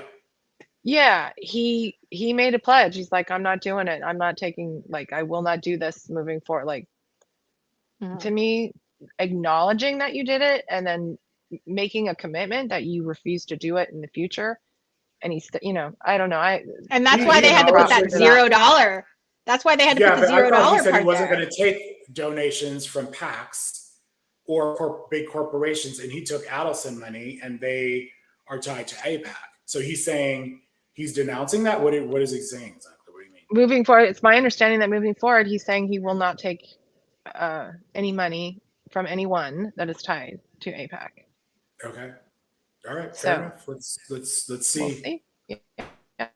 All right. So California, we had Swalwell, who was, I don't even know how to say this properly. How do you even get into this? I hear a lot of people saying scandal. I think it rises above scandal, but go ahead, Casey. Yeah. Well, yeah. So I think what we have to understand is that there's a lot of behavior in Congress and on the Hill that is entrenched in history and the patriarchy, misogyny. It's all been around for a long time.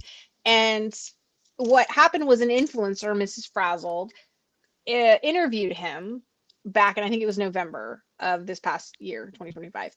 And I saw the post that came out that she wrote initially, which is how I knew this whole thing wasn't an op, that there was actually some bad behavior at play.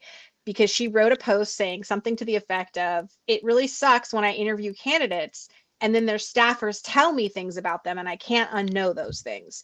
But I also can't talk about them because it's not I can't say anything. Like it's, you know, like an off the record kind of, I'm not allowed to tell. And that, like, I'm really bummed about that and blah, blah, blah.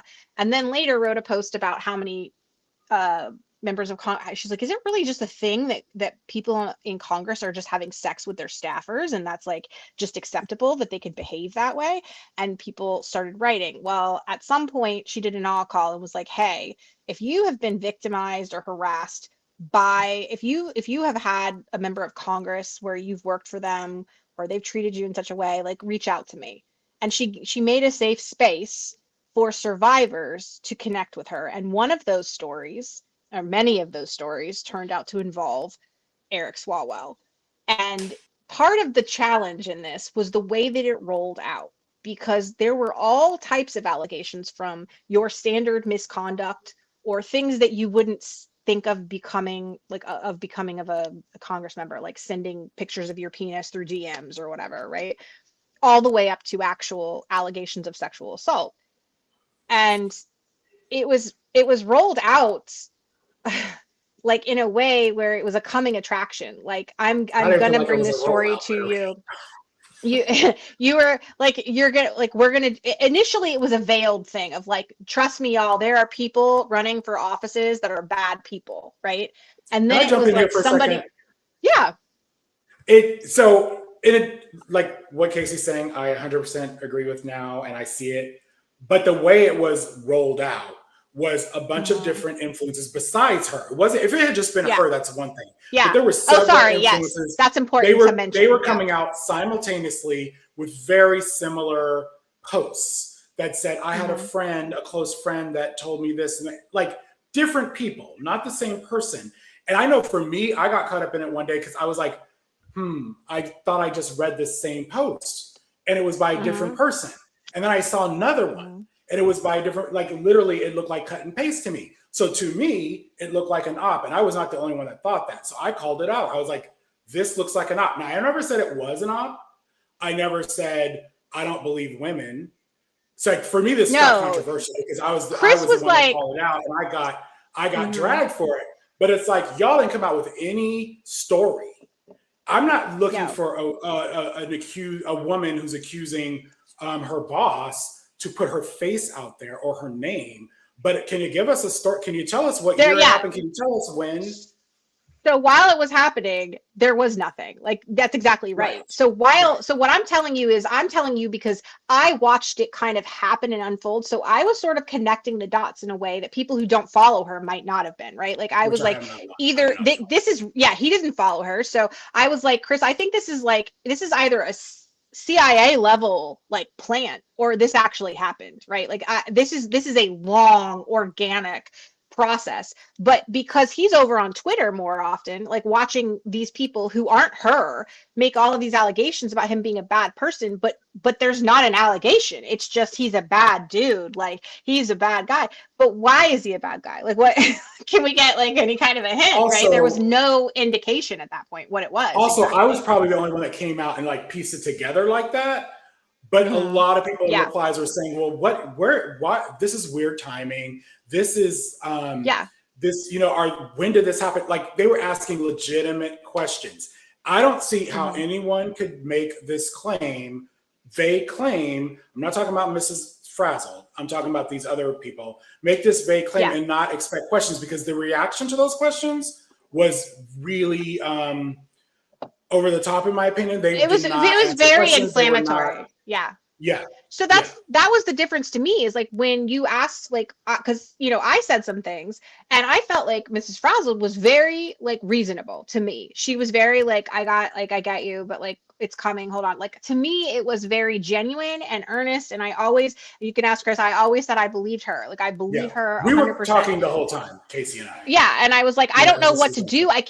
There's two pieces of me. There's me, the person Casey, who like I don't need much. When it comes to a white man in politics, say less. Like, I know he's guilty. Like, right? I didn't need anything. But like as a teacher or somebody that would be sharing stuff, I'm like, I need at least like an allegation. Like I need like, tell me what he did. Like, what's on the record. And so, but she also was kind remember of like, at first it felt like he was having affairs. And we didn't know. The sexual assault, that word wasn't even used until like it was last few days. like literally Thursday. It was Thursday before Wednesday or Thursday before the story broke on Friday. And I had told Chris, I was like, I'm giving him till the end of the week. They got until Friday. And I feel like that's reasonable because that was like the week before. And sure enough, on Friday, the story drops. And then we have all the information that's very clear that this is prolific behavior that has been going on, that I find out there's somebody that we're in DMs with that has had DM exchanges with him where he sent like even a video of himself. And so like this is a person that has been engaged in behavior with people that aren't his wife and staffers and people in positions where he's in a position of authority above, and just inappropriate from that perspective, like notwithstanding obviously the sexual harassment or sexual assault allegations. And so this is I think the questions that Chris was asking were very valid. And I think that if you went to the source, like somebody like Mrs. Frazzle, she was handling them really well. She wasn't yelling at people, but other people were. And that was my problems. I was like, you can't yell at people who are asking for some kind of something, like anything. Like we're not asking victims or survivors to go on record or provide their names or anything like that. But like when we've seen ops like this happen before, it is like fair to suggest that we have something tangible to hold on to. And of course that eventually came. Allegations, questions are fair. Like as long as you're not, so to respectful. me, be respectful. These other, but these other people that were doing these posts, I don't know, whatever, but I just feel like I don't know them and I don't know how they're connected. Like questioning, you were saying you don't believe women. No, what I'm saying is I don't necessarily believe you. You're not the woman. So tell me details, tell me the story. I think it's totally reasonable if you're a cartoon character online without a real name for me to be a little side-eyeing you like, where's this coming from? I don't regret that. Yeah. And I think part of the problem was a lot of people didn't know the connection to to Mrs. Frazzle. So some people were like, well, how dare you, because she's got like 1 million followers. She does. She has a lot of followers, and she has a very long career doing this as a content creator and an educator, and she's respected and she does good work. And that's what I said. I'm like, I believe her. Like, I mean, I believe her because I don't believe white men, but like, I also just believe her. But the problem is the other people there wasn't a connection, and they weren't necessarily making one right out the gate, especially. Right. And it wasn't until we got right to the end where they finally were saying, well, why would she throw her whole career away without evidence? But people didn't have that initially, and they don't know her and they don't understand. And so they're just sort of believing nothing. There's like a void of anything. And it was the weirdest thing to watch because of that. And had I not followed her, I would have felt exactly the same way, which was like completely bewildered. And I was frustrated during the time because I was like, well, you can't yell at people who don't understand that connection. It's a valid concern to have questions about this and to want to have something to hold on to. So this is the way it rolled out, I think. And I mean, maybe in time we'll understand why it had to be that way. But even if you had to hold it back and you couldn't give that information, I do feel like a lot of the people that weren't her, like that weren't Mrs. Frazzle, the other people muddied the water and made it more challenging. And I think also that in some ways might discredit survivors or make it harder for people. And that's not what we want, obviously. Like what we want to do is, amplify their stories.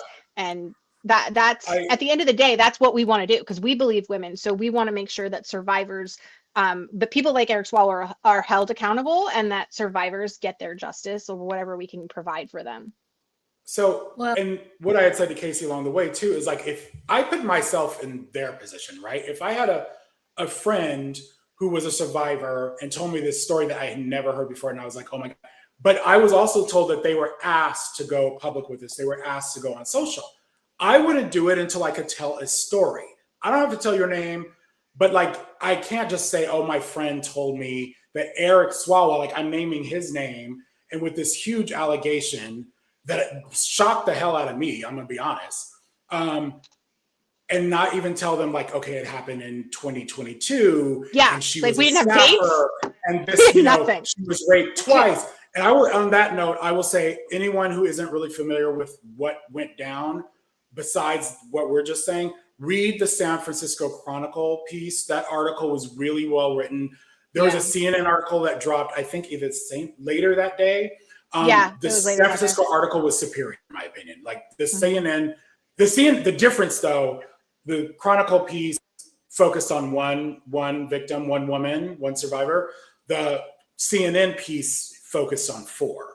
The San Francisco Chronicle article made it clear that she was a staffer, that she had, I don't know, to me, they didn't say this, but like she was drunk and passed out twice and didn't remember. I don't feel like that's all. Like, I feel like there's something else going on there. I think we will find out he was drugging folks. Like he was using, because I've been drunk. I mean, we all get drunk the different way. I've been drunk before and I've been miserable and on the floor in the shower. I still remember the day before. Like I've been drugged. I can tell you, I have absolutely been drugged. It was by a friend, and I don't mean I mean it was like by a girlfriend that did it for fun, and she thought it was cute.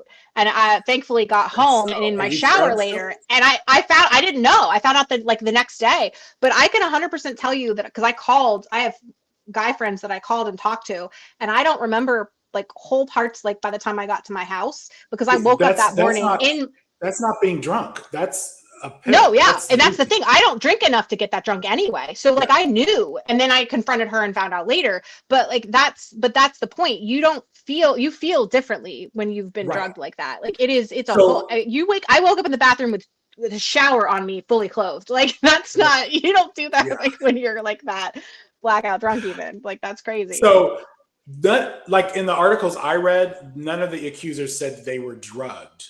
There was alcohol mentioned, but we had an accuser, was it yesterday or the day before, who came out and said that she was drugged and raped by Swalwell, and this was in West Hollywood.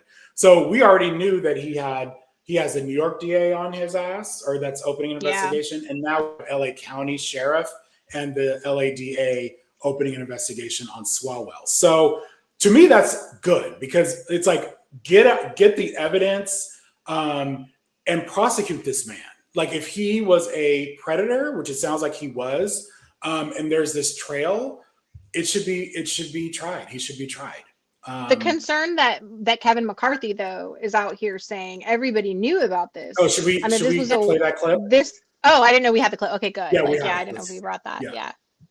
Any member in Congress knows not to let any young staffer get around Swalwell or Matt Gaetz. It's not a secret there. I'm not surprised, frankly, because there have been rumors after rumors after rumors. That's his colleague in Willie Washington Brown, pretty much said former that. mayor of San That's Francisco. what Adam Schiff said. That's what Nancy Pelosi said. That's former San Francisco Mayor Willie Brown. We can pause there, but also to Casey's point, I kept getting DMs. I got messages from reporters when I wrote that post that it looked like an op to me, saying it's not an op and it's an open secret. And I kept hearing that language, open secret. What the fuck? Like, so people had to know this and never said anything all these years. People, this is why it took an influencer. It took an influencer to do this because there had to be a space for women and survivors to feel comfortable coming forward. And that's one thing. I feel like it keeps getting put back on the survivors, right? Of like, well, why didn't somebody say something? Because the guy was in a place of power. He was an attorney. He has friends in law enforcement. There's a lot of reasons why women don't come forward. And and I don't care about the timing of that. Yeah. No, exactly. I don't care. That wasn't as big of a deal for me. It was the pattern of how this was being revealed. That was the information. Like that was the other problem. I'm just saying, like, I think it's important that we understand. I think there's probably way more survivors, and I think there's more the women perpetrators don't speak in Congress. You know, because if you saw the comment section on Friday and Saturday, especially Friday, right? Because that was before we saw the video from Eric Swalwell, which I can talk more about that in a second. But on Friday, what we saw was this emergence of people rushing to his defense. And I was like, y'all, you do not need to defend white men in power. They have very powerful people working for them, and the system is working for them. You don't need to be their mouthpiece. So this was the other problem, is that the whole time we had people like Chris who were asking earnest questions about like, what's going on here? Like, I need more, like, I need something, like a date, like anything, just anything at all. But then there were other people that were like, but he's in the lead.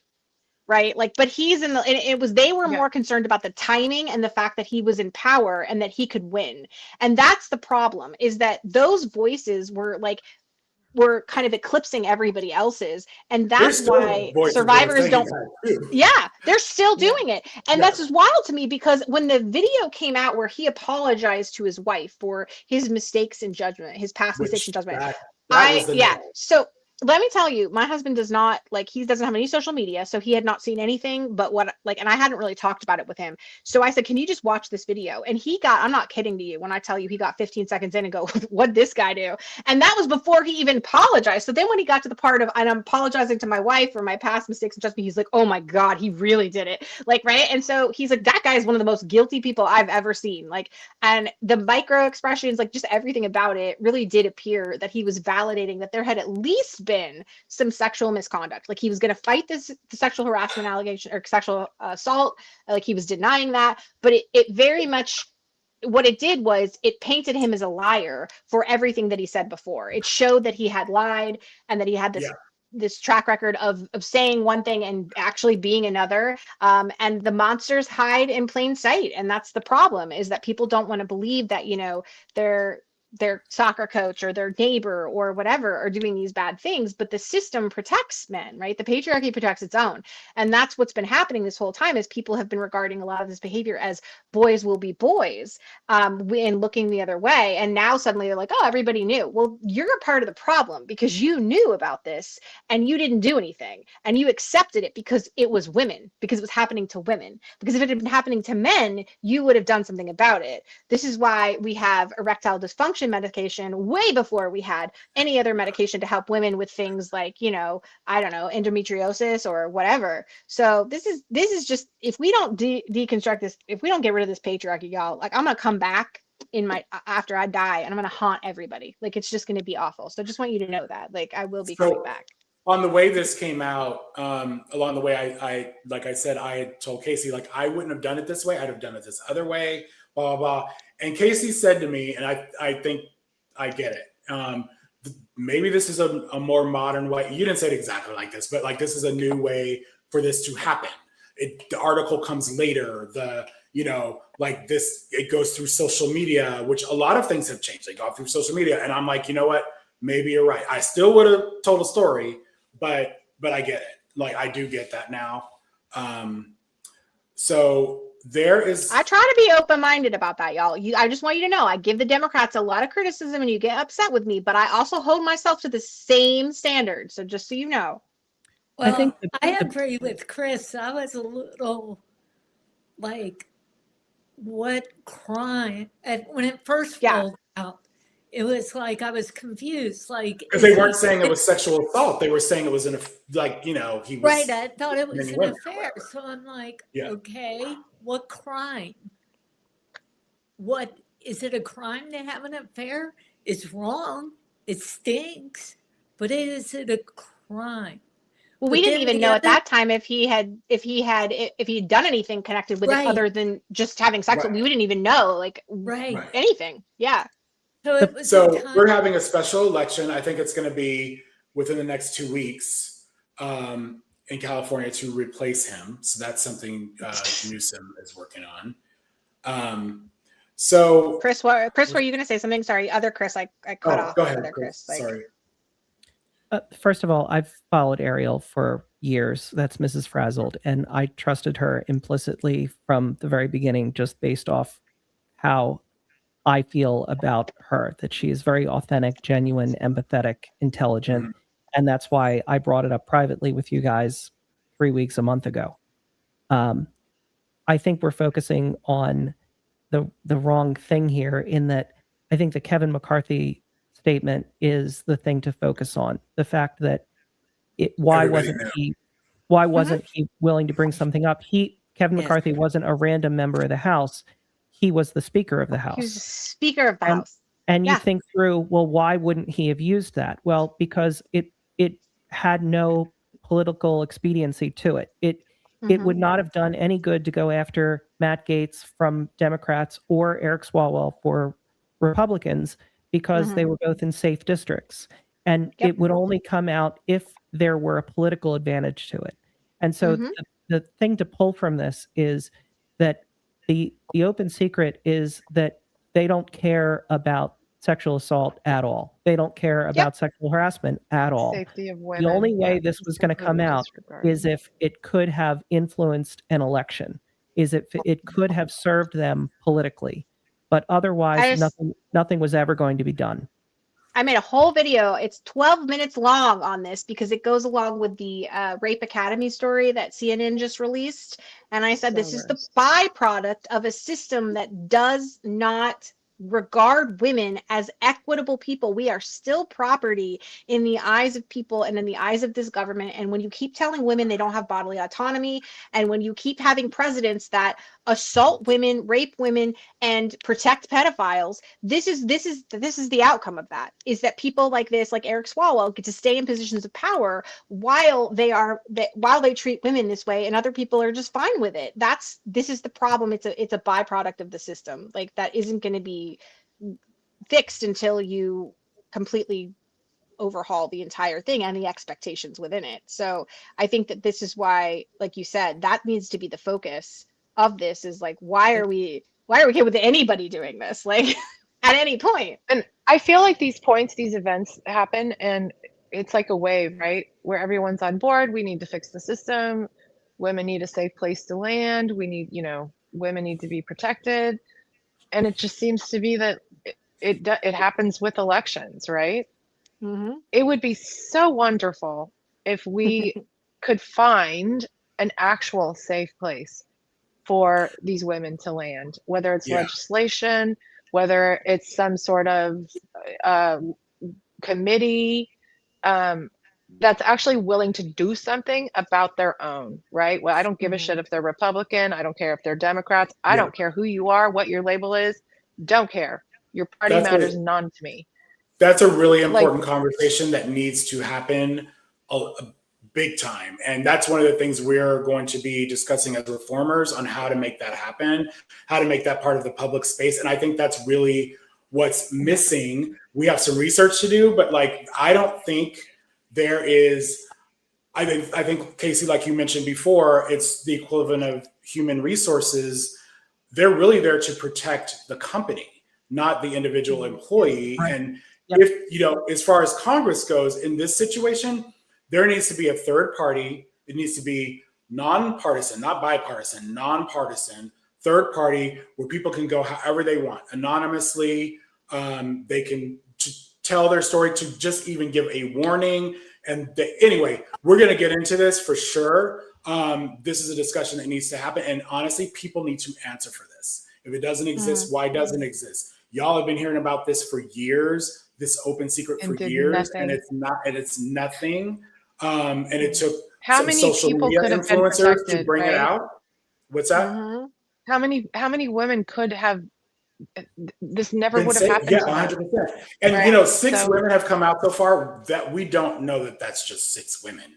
You know what I mean? There could be many. I more. I would bet my house that there are many more. Yeah, that don't want to tell their story. That's their right. So and can you blame them? Look what's happening. No, I cannot. I have had a small situation of which I told Chris about. It's a long story, but at the end of it involved me being pulled into a room with a lawyer and no windows, and the head of the internship company saying, "Oh, do you normally go meet with men that you just met in bars?" Like my internship coordinator that like acted inappropriately. And I felt guilt and shame, and I had done nothing wrong because I had a raspberry iced tea. He was the one that was inappropriate and was ridiculous. But that's how I felt. It's very strong, like independent, like mouthy. Obviously, I was still mouthy back then, and here I was having done nothing, and even I was in there crying and feeling terrible. Imagine like if you had a boss taking advantage of you, especially in a long like. That wasn't my career. It was an internship. Like it might have felt like a career to me, but I don't have to imagine. I've never shared this with folks, but I'm going to share it here because I feel like people need to really understand. So I apologize if I get choked up, but I used to work for a company. I did their accounting and I was also their HR manager. I handled their HR. So my question is when the owner, the boss, assaults you, who the hell does the HR manager go to? You know what I'm saying? What do you, what I had no choice, but to put up with the harassment because I really felt like I had no choice. I was a single mom. I knew that I couldn't just quit. He knew that too. And he knew that too. And when I told him I was leaving, I was told I was going to be blackballed. That I used him as a reference or the company as a reference, that he would make sure I would be unemployable. And if I shared my story, he said, I will. He was like, I will take you down. So, and that's the problem. Is you're not in the minority. You're not in the minority, Michelle. That's the problem. Men don't understand that your story is the more common story. Unfortunately, like that's the problem. This guy used to come in. I wish I was kidding, and people saw it, and I think that's the frustration that where I'm coming from, right? Like I would sit at my desk. I had my own office, and if you look down the hallway, I had probably 5 or 6 girls that worked for me doing like accounts receivable, accounts payable, etc.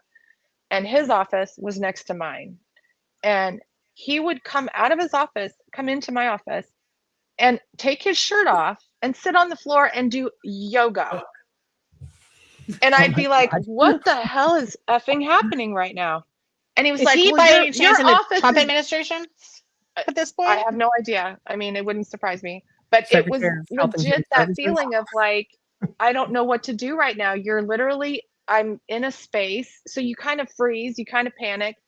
I look out the door and I can literally see all the girls in the hallway looking out their cubicles like, what the hell is going on?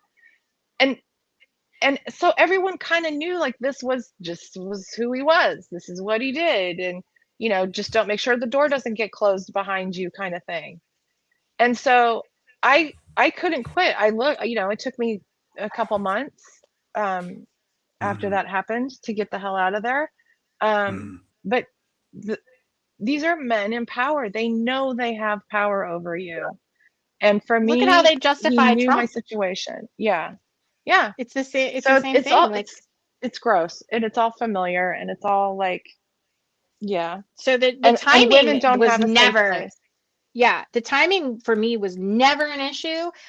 All I needed was just he acted inappropriately. Like you had that, then you got me. Like he acted inappropriately with the interns, done. Like I'm sold. I'm on your side. That's all I needed. And I think, and you'll see, like I went after people in the comments like on Friday and Saturday because the amount of people who made it like less safe for survivors to talk about this was from the Democrats was horrifying. And I think that was the other thing, is that this is a reminder that the patriarchy is not partisan. Like it's not, it exists on both sides, and both sides benefit from it. And the people like Eric Swalwell, who look like Eric Swalwell, benefit the most from it. And so, and by the way, that's most of Congress, right? This is again another reason when we're looking at primaries and the people that we want to put as our candidate, put forward as our candidate, to start looking at women, start looking at Black women, right? Like they don't have this foolishness. Like that's not going to be an issue with them.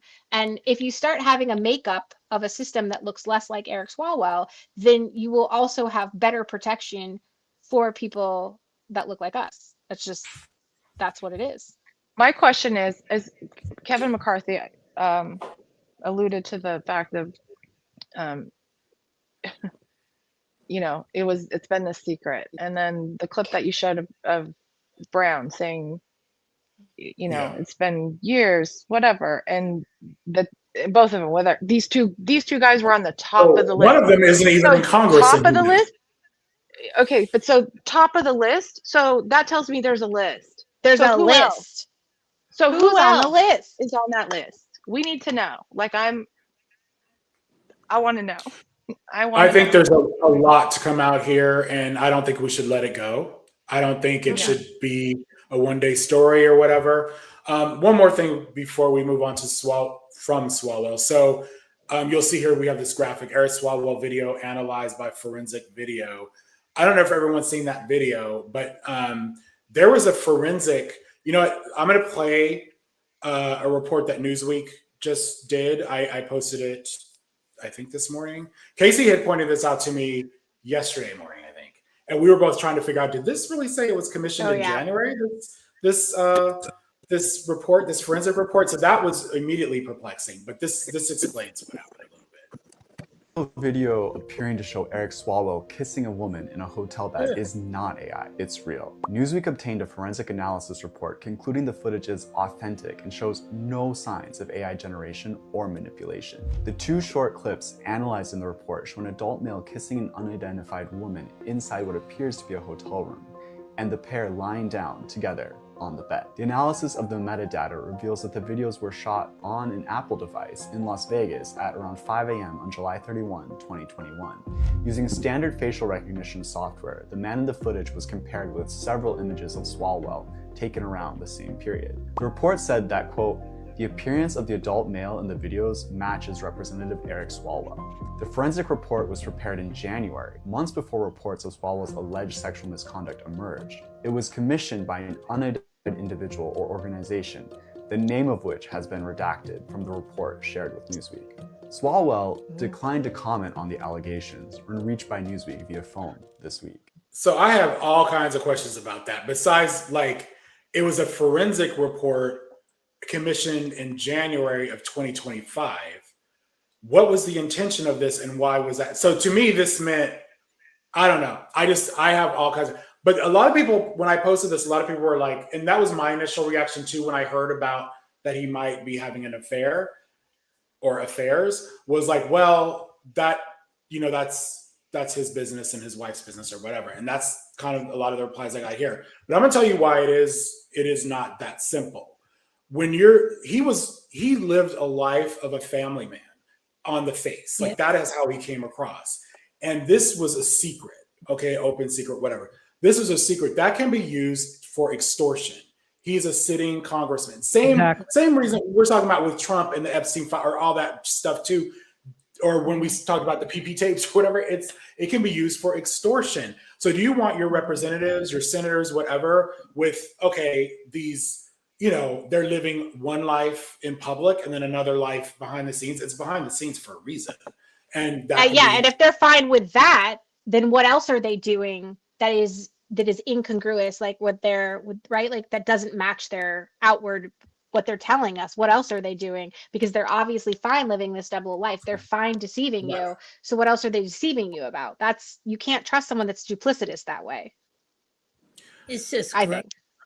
Can we also talk about the fact that there's another man to the right and there's someone? Yes. Yeah, there's at least 4 people in that room. Yes. There's at least 4 people in that room. Folks, and it's 5 a.m. Folks had knowledge. I was going to say that, Susan. Video, it's 5 a.m. There's the woman, That's and coke. then there's somebody else on the sofa.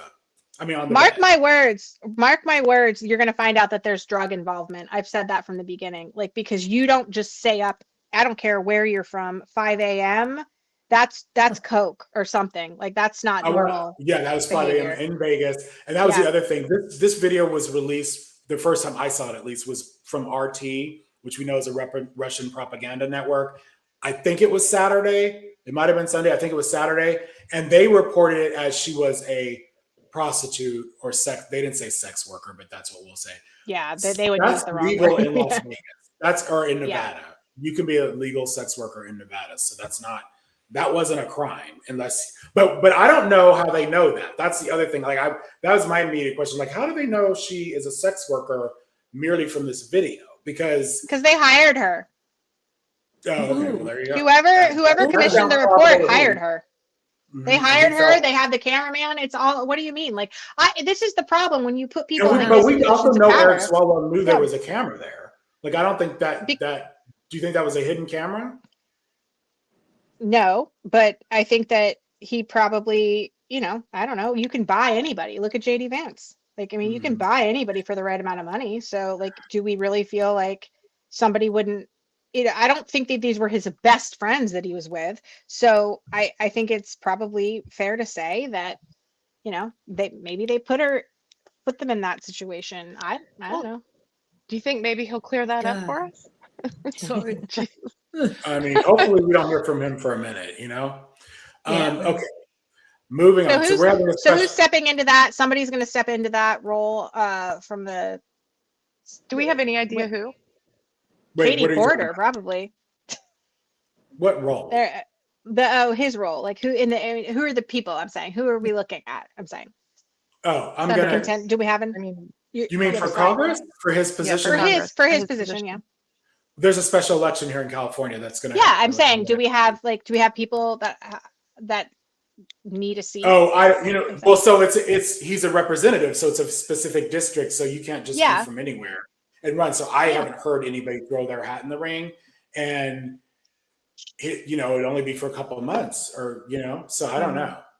But I mean, maybe I don't know, but it should be. I would think he wasn't going to run again, right? So it would be. I would think the smart bet would be whoever is running. I haven't looked into it, but whoever is running for that. Thinking about running, there's like a whole list of them on the ballot for the special election. So I don't know. Mm-hmm. But anyway, so I don't know most of them. I'm saying I saw the names. I don't know them. I didn't bring those. I didn't bring those to our live stream. So there are too many candidates in the race for governor in California, and this has become a huge problem. I'm just going to go through this real quick. I'm not going to play video on that. Not this week. We'll do more later. But there are too many candidates, more than even we're hearing about. Okay, so like we're saying, there's 10. There's more than 10. There's a lot more than 10. And the thing about California, it's a jungle election. Just real quick, right now, our biggest problem is there's 2 Republicans at the top. And so the 2 top people in the primary that win are our general ballot nominees. Well, we shouldn't say nominees, are our general ballot people. And those are Republicans right now. And 2, regardless of party. So there's no Democrats nominate their guy or gal, and Republicans. Yeah, the primaries are not separate. The top 2, period. So this is the problem we have in our let me make this bigger. That's crazy. In our state right now. So it shifted. So Swalwell was, I believe, there, depending on what poll you saw, it was either Tom Steyer or Swalwell was the top Democrat. And then we had Steve Hilton and Chad Bianco. I wish they made these red so it's easy to tell. So Steve Hilton is a Republican. Chad Bianco is a Republican. Steve Hilton got the Trump nomination. I do want to say about this poll, it was done entirely after Swalwell dropped out. So there's no, maybe not everybody heard, but these are the people, when you got that call for this poll, these are the people they asked you about. They didn't ask about Swalwell. Mm-hmm. So Steve Hilton's number one, Chad Bianco's number two. This has been this way for weeks, and that's why everyone should be freaking the fuck out. Well, they have stayed at the top. There has not been a Democrat who's topped either of these candidates. And no one has topped the undecided. As you've mentioned before, everybody stays on the physical ballot regardless. And so people that are not connected or tuned in, there's Eric Swalwell still going to get votes. He's still going to be on the ballot. He's still going to get a significant number of votes. So that's a problem. Watch this. There's a video of it. So many Democrats running for governor that they're splitting up the vote, and that could result in the two leading Republicans finishing 1 and 2 in June, meaning they would go on, and only them, on to the November runoff. The problem for the California Democratic Party is that these candidates decided to file regardless of their standing in the polls, and therefore, even if they drop out, their name will remain on the ballot, and that alone could inhibit chances of a Democrat making the runoff. So to Chris's point, you're going to see Swalwell on the ballot, and these are not, your ballot is not in order of polling. So we have the fun time of reading through all these names and finding. Aren't there like 61? Is it 61 people 61. That are on the ballot? 61. Yeah, it's a lot. It's a lot. PSA. And then we have do not vote for Swalwell and all these other things. I'm sorry. So where is the California Democratic Party getting everybody into a room? I mean, that at this point is what has to happen. And the fact that Chris, they have been doing, I don't know how to categorize this, passive aggressive, whatever. Their version of trying to squeeze people out is coming out with frequent polls. That's some bullshit, because these, honestly, I think it's going to be so passive aggressive. This so passive aggressive. What is it? But it's going to be to me, it's going to be a social media. I was talking to Casey about this earlier. A social media grassroots effort. If this keeps on, I give it until we have a debate on KTTLA. That's one of our local news stations. That's going to be on other stations as well. But it's a televised debate. They're hosting it, and it's on the 22nd.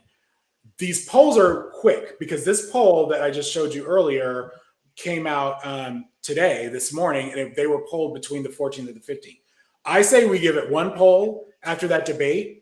That's definitely timed after the debate.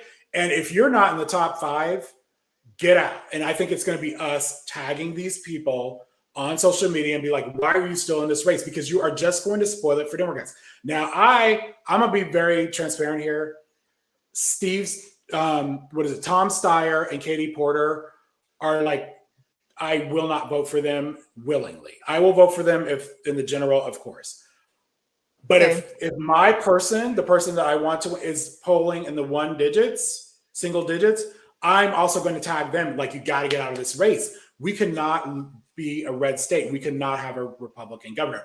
And these are not just Republicans. They are both crazy. Like, especially Chad Bianco. The sheriff. The other guy, he is an American citizen, but I think he just became one in 2021 or somewhere along those lines. He was a Fox News contributor. He was also helped with Brexit. Like, what does he know about California? Like, no, I'm not. Who is Matt Mahan? I don't think I've even seen his He's name. a mayor of San Jose, big funding from Caruso, who just became Caruso decided to run for LA mayor and converted from being a Republican to a Democrat just so he could run for mayor. And he's doing the funding he's a big backer of Mahan is basically being funded by big tech. Yeah. Mm-hmm. Including the co-founder of Palantir. This just shows the ineptitude of the Democratic Party, because the stakes are too high at this point. Well, let's be clear. This is the California Democrats. No. And let me clarify, the California Democrats, that this needs to be some Tammany Hall shit right now of like, we're not asking you to drop out. We're telling you to drop out. You know, and not only are we telling you to drop out, but your ass is going to be campaigning for who we pick until the primary. They all need to and endorse. if not, you don't get to, like, nobody's writing for you after this point. So this is where I talk about put on your big bitch pants and like hold a grudge, because this is, I'm serious. Like, this is where you need to say, and if you don't, then you will never have a place in this party moving forward, because the stakes are that high. That is what Republicans would do. That's what exactly they would do. right. They'd be like, if you don't do what we're telling you, there will be repercussions. And they mean. And you know what? Republicans would release the video, because they would probably have something like they have on Eric Swalwell on every single member of their party. And they'll be like, that video will find the light of day. And that is also why I am sure they blackmail the people in the Republican Party. And not only is California the bulwark against Trump, but also California could be what Mamdani is proving in New York City, which is the beacon of hope for all of us in laying out policies and implementing them that could show us you can be this. You know, you have New York City, which, 8.5 million people could be its own country. You have California with almost 40 million people that could be its own country. You have incredible petri dishes to highlight policies that can show this can be a better way. You don't have to live like this. We could be better. And if it's a Republican governor in California, all of that dies. It all dies. Like so you know what, Chris unknowingly gave us a segue, and we're gonna wrap this up because we're past the two hour mark. But let's do an appreciation for Mamdani video here. Priority for universal child care, partnering with Governor Hochul, $1.2 billion. He's made up. Let me pause for a second. So Mamdani has just passed his 100-day mark, and these are his accomplishments and his challenges. And I think Democrats, I've said this a bunch of times, they should have learned from the way they campaign. They should also learn that he's actually delivering, which a lot of them were skeptical of. They were saying the millionaires, the rich folks were going to leave New York. They're still there. But this needed to happen. This video. He had a party. He celebrated it. His 100 days. Yes. For universal child care, partnering with Governor Hochul, $1.2 billion. He's made upgrades to emergency communication systems. Also has had some very public speeches holding abusive employers and landlords accountable. Operation Pothole Blitz has also been really big. Please. Yeah, 100 comes soon enough. 100,000 potholes filled across the city. And of course, we've seen that super strong social engagement where he's been educating the public on social media as well. Challenges on the other side have been pretty intense for him. In January, he said there was a $12 billion city deficit in the budget that he's working to close. In January, we also had that first really, really strong blizzard and a few deaths. Some of his critics said the response was way too slow in that situation. In March, you'll remember this, there was that anti-Muslim protest outside of Gracie Mansion where there were some explosive devices. And his critics also say his promises of free buses or a civilian department for the mentally ill might be ideas that are too ambitious or too expensive. So Mamdani definitely has a modern approach to politics. I think a lot of people have been surprised by him in many ways, especially his interactions with President Trump. But this is just the first 100 days into a 4-year term. So we'll be monitoring it all. And I think people who are saying, too ambitious, just stop saying that and just let's see what the man can do. let him just do it. Yeah. Yeah. Let him I mean, he's done well. Yeah. It's been 100 As the days. kids And I would say. say a lot of those things that they're saying are challenges are things that he walked in there with. Like the deficit he didn't bring. That was already there. So anyway. Well, what I found really, Go ahead. I want to say how cool it was that there was a slow response when they had the blizzard, but we actually saw him out shoveling snow. Mm-hmm. Like, well, wow, yeah. This is the thing. His social media has been absolutely outstanding. Impeccable. And each of these accomplishments has been highlighted. The fact that I, sitting here in Philadelphia, essentially, know everything that's happened in New York in the past 100 days. Michelle and I are all the way on the West Coast. Yeah. And the comments underneath are, that's my mayor. I'm from Australia. That this is resonating with people. And in particular, one of the biggest things is what he just put an ad out today, I believe, of it's a tax on essentially, millionaires, billionaires that have a second home in New York City that is worth more than $5 million. And in the ad, he is standing below the penthouse apartment of this, billionaire. I think he's the 38th richest person in the world. It's a $238 million penthouse apartment that is his, one of his second, third, fourth homes, and explaining to people, this is what we're talking about when we're talking about raising taxes. It's on that person, and we all have something to chip in to make the city better. I think he has a little bit more to chip in, and he's charismatic when he does it. He explains it in a way that, how could you possibly be against this? And in the comments was, there's going to be somebody making $30,000 in Arkansas that's going to be really upset about this. And that's the thing you gotta get through. Like, do you understand that you've been voting against your best interests? Do you understand that there is a way to do this to make your life better? This is what I wanted to say, and I think you probably saw the video, so you can, if you know the creator, Chris, tell me. I saw a video that, and I've never put it this way. I've said this a lot, but this is a better way of saying it, which is that people don't vote for Democrats versus Republicans in this country. They vote for a Republican president by default. And the only time they divert from that path is when they're feeling uncomfortable. So if you notice, after every single major, recession or any type of like interaction, like a Middle Eastern war, any type of Republican fuck ups, in comes a Democratic president. And maybe he serves one term or maybe he serves 2 terms. But at that point, when things are better again, people are like, oh, back to Republicans again. And part of the challenge of the Democratic Party in overcoming that is fixing all their shitty ass messaging. Like everything that Chris is talking about. They just, again, they just sit over here going, well, we're doing the right thing. So people will just understand that.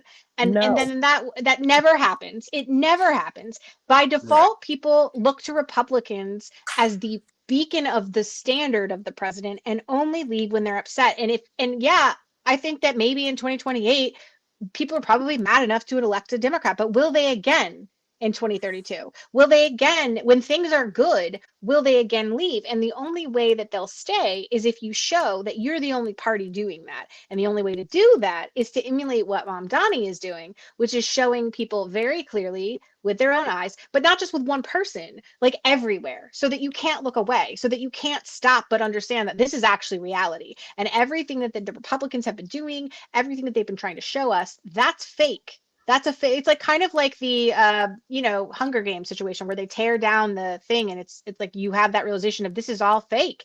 That's what you need to do with the Republican Party, is tear it all down and show everybody that it's a facade. And the only way to do that is to show that our policies actually do make people happier, healthier, and living longer, and billionaires can just have a little bit less of their billions and we're all going to be fine.